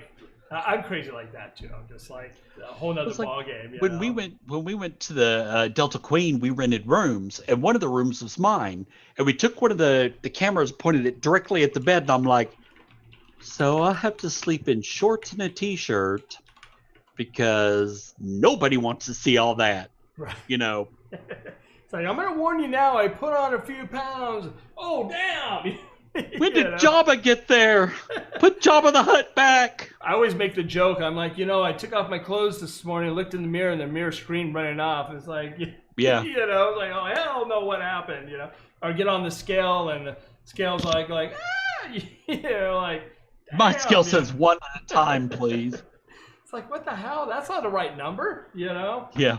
Does the Yeah, scale even go that high? I used to make a ton of jokes when I used to do my Facebook Live stuff, and I would just like, people are like, you don't look, and I'm like, oh, because my face is still not chubby, but I, you know, after my spine surgery, I put on some weight, so I'd make up the, you know, those jokes about the mirror, or I had to get 3 mirrors because I wouldn't fit on just one, you know, kind of thing, and then I started another series called Chubby Guy on a Bike, and I used to go bike riding every morning, and that was the title, Chubby Guy on a Bike, you know. I love it. It's like, follow me while I try to lose weight, you know, and I'd go bike riding and stuff. And so I did a lot of fun stuff like that too. But, you know, everybody likes the ghost stuff, you know. It's Into the Unknown. I mean, it's been around for a while. A long time. And when you did the show, that's when we were doing the podcast, but then it was being rebroadcast in Kansas and a couple other places on an actual radio station. So that was really cool back then. But Yeah. you know, with YouTube and everything, you could probably reach a hell of a lot more people, you know, start sharing it and stuff and whatnot. But, you know, it's been great, man. I mean, it's been great catching up as well, because it's been like whatever, 12, 15, 30, 12 days. I don't know. It's been a while. Oh, yeah. A month, 20, 2,000, who knows? We both didn't have Gray the last time we seen each other, so, you know. That's true. Very true. A can't lot see has mine, happened you know? since then. It's like we've all changed a lot and stuff, but yeah, it was good having you, man, and maybe we'll have you on again. And That'd be great. If you know any other paranormal groups or anybody that might be interested, you know, hit me up and stuff. That'd be awesome. And for all of you guys out there, if anybody would like to be on the show, just hit me up. I'll leave the description in the I'll leave my contact stuff in the description. There we go. After the show. And hope you guys enjoyed. If you did, please hit that subscribe button, hit the like button, hit the bell notification to find out when we go live, and leave a comment. Let us know any crazy stories that you might have had, and we will see you guys when we see you. Thank you, man. Have a good one, and I'll be right back with you guys. Whoops. How do I disconnect everybody? No! You know, that's always a funny moment when you're trying to disconnect everybody. And scene. Yeah, and scene. It's like, and cut everything. Yeah. All right. We'll see you soon, man. Have a good one. Bye. Bye. All right, everybody. So that was that. That was awesome, right? Did you guys enjoy that? Hope you guys enjoyed that. How do I remove everything? I don't know. This thing's crazy. I don't know why it does that. It won't let me. There we go. Remove. Oh, whoa! Hey, it's a full me. Jesus, scared me. Wow, that's a close-up too. Whoa! We need way back. There we go. There we go. Much better. Much better. That was way too much. So thank you guys so much, and hopefully this is not too close, because it seems, looking in that monitor, that I'm like right up in your face right now. But hey, you know. Thank you guys again for watching Into the Unknown. I hope you guys enjoyed all the crazy stories. Everybody has a crazy story. If you have one that you would like to share with us, please hit me up. We'll have you on the show. Or if you'd like to just send something in and we can read it on air or something possibly. Oh, and it is so hot, and I need to go exercise because I am a chubby guy in a chair now doing this instead of a bicycle. So we'll see you guys soon. Thank you guys. Don't forget to hit the subscribe button, and we'll see you guys soon. Bye-bye, everybody. Now, where's the off button? Is that it? Oh, there we go.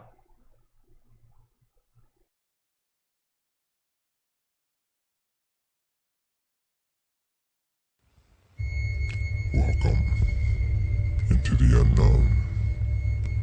When you walk the path of the darkness, as you walk down your hall to go to sleep, as all the scary things come out, we'll be watching you. There is no escape as you take that walk into the darkness.